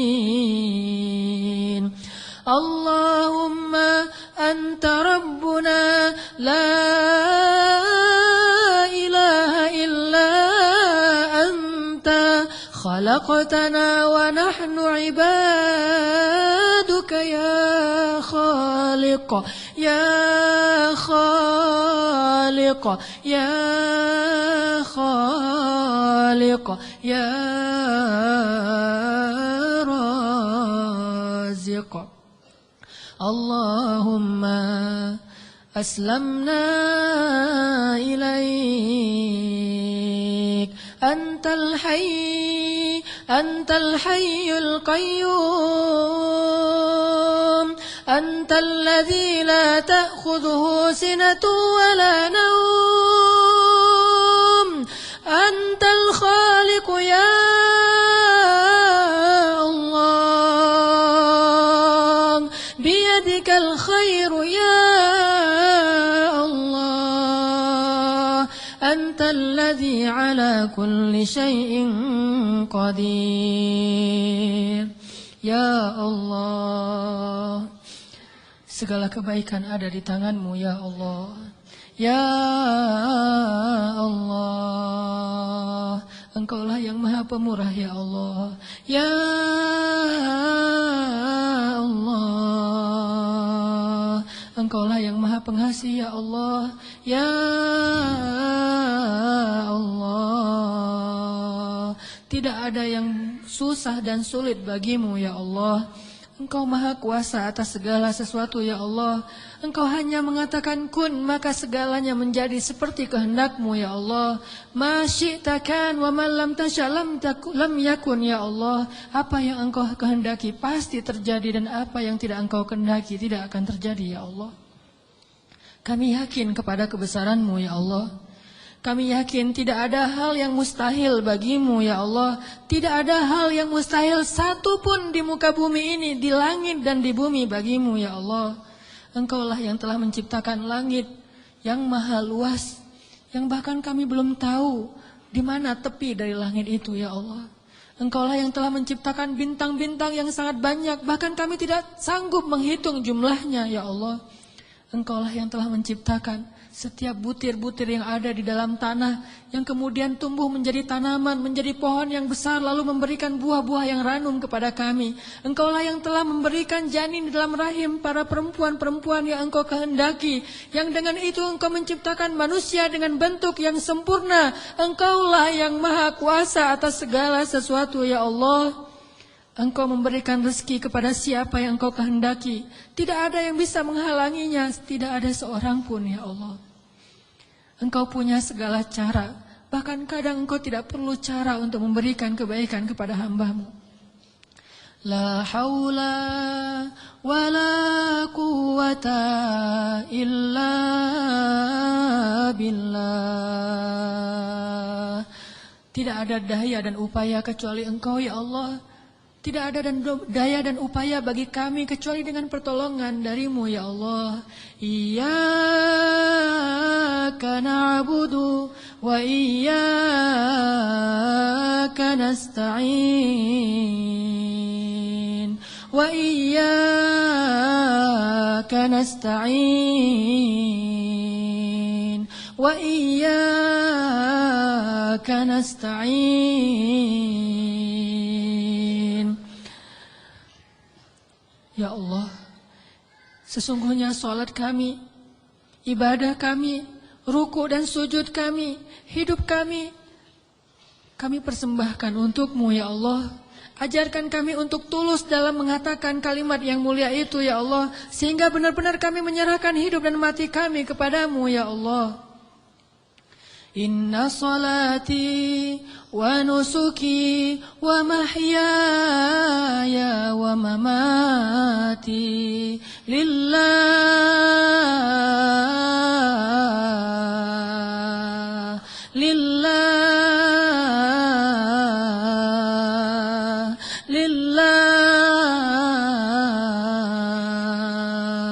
wa mahyaya wa mamati lillahi rabbil alamin. Ya Allah ya Arhamar Rahimin, kuatkanlah hati kami dalam keimanan ya Allah. Kami tidak tahu bagaimana keadaan kami di akhir hayat kami nanti. Bisa jadi saat ini kami menjadi orang-orang yang dekat kepadamu. Tiba-tiba di akhir hayat kami menjauh darimu. Dan tidak ada yang bisa menyelamatkan kami hari itu kecuali Engkau ya Allah. Bisa jadi sekarang kami rajin ke masjid, sholat berjamaah. Tetapi di akhir hayat kami berputus asa sehingga kami meninggalkan panggilanmu ya Allah. Kami berlindung kepadamu ya Allah dari kelemahan diri kami sendiri ya Allah. Kami tahu Nabi-Mu pernah bersabda, bisa jadi seseorang sepanjang hidupnya beramal solih, amal ahli surga sampai jaraknya dengan surga hanya sejengkal saja. Tetapi berlalulah ketetapan yang lain sehingga dia mati dalam keadaan syirik dan kufur dan masuklah dia ke neraka. Kami berlindung kepadamu dari keadaan orang seperti itu ya Allah. Tidak ada yang bisa menjamin kami selamat. Bukan ibadah kami, bukan sholat, bukan sujud, bukan ruku kami, bukan kesolehan kami. Bahkan orang yang paling soleh seperti seorang laki-laki Bani Israel bisa kufur dan akhirnya su'ul khatimah di akhir hayatnya ya Allah. Hanya Engkau yang bisa menjamin akhir hayat kami ya Allah. Kami belum merasa aman meskipun sekarang kami bersyukur mendapatkan hidayah untuk berhijrah. Tetapi tidak ada yang menjamin kami bisa istiqomah seperti ini sampai akhir hayat ya Allah. Ya muqallibal qulub, ya muqallibal qulub, tsabbit qulubana. Wahai yang membolak-balikan hati, tetapkanlah hati kami dalam keimanan ya Allah. Tetapkanlah hati kami dalam keimanan ya Allah sampai akhir hayat kami agar kami bisa menutup usia kami dengan kalimat la ilaha illallah dan hanya itulah jaminan bagi kami untuk selamat di akhirat ya Allah. Ya Arhamar Rahimin, kami kadang pernah melihat saudara-saudara kami yang Engkau uji dengan sakit yang amat berat dan mereka bersabar menghadapi ujian itu. Mereka miskin, lalu Engkau uji dengan sakit yang bahkan banyak para dokter mengatakan mungkin tidak akan sembuh lagi. Dan mereka hampir tidak punya harapan untuk sembuh. Tetapi mereka bersabar dan ridho dengan ketetapan-Mu. Lalu kami menyadari bagaimana jika kami yang Engkau berikan ujian seperti itu. Apakah kami akan sabar atau kami akan berputus asa ya Allah? Ketika kami harus merasakan sakit 24 jam dalam sehari yang luar biasa rasanya, apakah kami akan bersabar atau kami berputus asa sehingga kami datang kepada para dukun atau akan bunuh diri dalam keadaan kufur ya Allah? Tidak ada yang menjamin kami akan kuat pada hari itu kecuali Engkau ya Allah. Wahai yang menggenggam hati hamba-hambanya, genggam eratlah hati kami dalam kasih sayang dan hidayah-Mu ya Allah. Kami berserah diri kepadamu ya Allah. Ya Arhamar Rahimin, jangan biarkan kami tergelincir ketika kami mendapatkan ujian-ujian yang sesungguhnya ujian itu agar Engkau percaya kepada keimanan kami. Sadarkanlah kami selalu, agar kami selalu percaya bahwa ujian adalah agar kami membuktikan keimanan kami kepadamu, sehingga kami bisa bertahan dalam ujian itu ya Allah. Kuatkanlah kesabaran kami ya Allah. Lapangkanlah dada kami ya Allah. Bimbinglah fikiran kami agar selalu berhusnuzon kepadamu dan kepada hamba-Mu ya Allah. Ya Arhamar Rahimin, bantulah kami dalam segala masalah kami ya Allah. Engkaulah yang maha pemberi rezeki, limpahkanlah rezeki yang halal bagi kami ya Allah. Tidaklah kami meninggalkan pekerjaan yang menurut syariat agama-Mu itu haram, kecuali karena kami takut kepadamu ya Allah. Dan kami yakin Engkau menyediakan yang lebih baik setelah kami berhijrah dari pekerjaan yang haram itu ya Allah. Kami percaya dan yakin. Maka tunjukkanlah keajaiban kepada kami. Beri kami rezeki yang lebih baik setelah kami meninggalkan yang syubhat. Ya Arhamar Rahimin, di antara kami ada yang berharap sekali Engkau anugerahkan keluarga yang menyejukkan mata. Anugerahkanlah keajaiban kepada kami. Berikan kepada kami pasangan-pasangan yang menyejukkan hati kami. Mungkin kami mencintai seseorang karenamu, tetapi dia tidak tahu tentang perasaan kami. Beritahu kepadanya ya Allah, karena tidak tahu bagaimana cara kami mendekatinya, kecuali mendekat kepada Rabb-Nya ya Allah. Engkaulah Rabb hati segala makhluk-Mu ya Allah. Ya Allah, jadikanlah kami termasuk orang-orang yang Engkau bimbing perasaannya, agar selalu mencintai yang Engkau cintai ya Allah. Ya Arhamar Rahimin, anugerahkanlah juga untuk kami, jika di antara kami ada yang sedang sakit, Beri kami kesabaran dan kesembuhan ya Allah. Jika di antara kami ada yang telah wafat, maka rahmatilah saudara kami yang telah kembali kepadamu ya Allah. Ya Arhamar Rahimin, ampunkanlah dosa ayah dan ibu kami ya Allah. Bagaimanapun juga, karena jerih payah, keringat, darah, air mata mereka, kami tumbuh menjadi orang yang seperti sekarang ini ya Allah. Menjadi orang yang insya Allah dengan seizinmu menjadi orang yang bahagia ya Allah.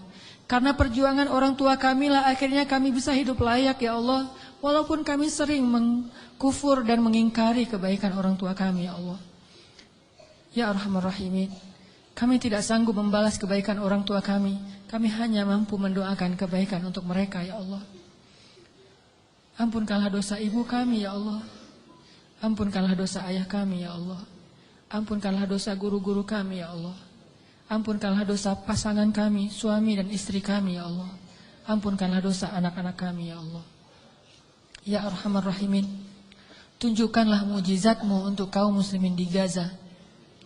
Tunjukkanlah mujizat-Mu untuk kaum muslimin di Palestina. Tunjukkanlah pertolongan-Mu seperti Engkau menolong Ahlu Badar dengan menurunkan ribuan malaikat kepada kaum muslimin di Suriah ya Allah. Tidak sulit bagimu untuk menolong saudara-saudara kami yang ada di Suriah. Senjata-senjata orang kafir tidak ada apa-apanya dibandingkan kebesaran-Mu ya Allah. Kami percaya kepada kemahaagungan dan kekuatan-Mu yang tidak ada bandingannya ya Allah. Engkau dengan mudah menghancurkan pasukan Ahzab. Engkau dengan mudah membobol benteng-benteng Konstantinopel. Engkau dengan mudah menghancurkan orang-orang kafir di padang Badar. Engkau dengan mudah menghancurkan benteng-benteng Yahudi di Khaybar. Mudah bagimu ya Allah. Sangat mudah bagimu untuk menghancurkan orang-orang yang memusuhi kaum muslimin. Tapi kami sadar, jika Engkau memberikan ujian kepada kaum muslimin hari ini, sesungguhnya Engkau menginginkan agar kami menunjukkan persaudaraan di antara kami. Agar kaum muslimin yang ada di Indonesia berempati dan mereka mau membantu saudaranya di Palestina, Suriah, Irak, Yaman, dan seluruh dunia ya Allah. Engkau ingin menghubungkan hati-hati kaum muslimin dengan ujian ini. Kami tahu ya Allah. Tetapi kami tetap berharap bantuan dan kasih sayang-Mu ya Allah. Sadarkanlah kaum muslimin. Mungkin tidak banyak berita yang menyiarkan tentang keadaan saudara kami di Suriah. Tetapi hati kami tidak tertutup untuk mereka ya Allah. Ajarkanlah kaum muslimin untuk menyayangi saudaranya seperti satu jasad ya Allah. Berikanlah kemampuan kami untuk bisa membantu kaum muslimin di seluruh dunia. Dan bantulah kaum muslimin di seluruh dunia dengan kesabaran, dengan ketabahan, dengan kekuatan dari-Mu ya Allah. Kami yakin mungkin Engkau lebih mencintai orang-orang di Palestina daripada kami, sehingga Engkau mengambil nyawa mereka dalam keadaan syahid. Maka sayangilah kami seperti mereka, sehingga Engkau kelak memberikan kami pahala syahid karena kami menolong mereka ya Allah. Rabbana zalamna anfusana wa illam taghfir lana wa tarhamna lanakunanna minal khasirin. Maafkanlah kami ya Allah, jika selama ini kami masih ragu kepadamu ya Allah. Kami masih bimbang dan ragu kepada kebesaran-Mu ya Allah.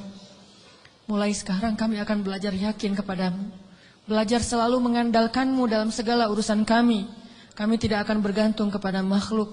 Kami bergantung kepadamu. Kalaupun kami menggunakan makhluk, kami bekerja sama dengan manusia, itu karena perintah-Mu, bukan karena kami ragu kepadamu ya Allah. Rabbana atina fid dunya hasanah wa fil akhirati hasanah wa qina adzabannar. Ya Allah, jadikanlah kami laki-laki yang selalu percaya kepada kebesaran-Mu. Anugerahkanlah kepada kami istri seperti Hajar. Anugerahkanlah kepada kami anak laki-laki seperti Ismail. Dan anugerahkanlah kepada kami suami seperti Ibrahim. Anugerahkanlah kepada kami orang-orang yang selalu percaya kepadamu. Dan jadikanlah kami termasuk di antara orang-orang yang beriman. Ya Rabbana, beri kami hasanah di dunia, hasanah di akhirat. Dan jauhkanlah kami dari api neraka. Alhamdulillahirrabbilalamin.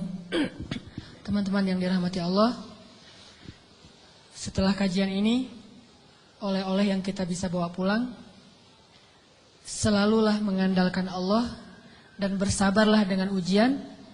Buat Allah percaya kepada kita, kemudian tunggulah keajaiban terjadi dalam kehidupan kita. Mudah-mudahan ilmu yang malam ini kita dapatkan benar-benar mengubah kehidupan kita menjadi lebih baik, memperbaiki keimanan kita, memperbaiki akhlak kita. Barakallahu fiikum, subhanakallahumma bihamdi.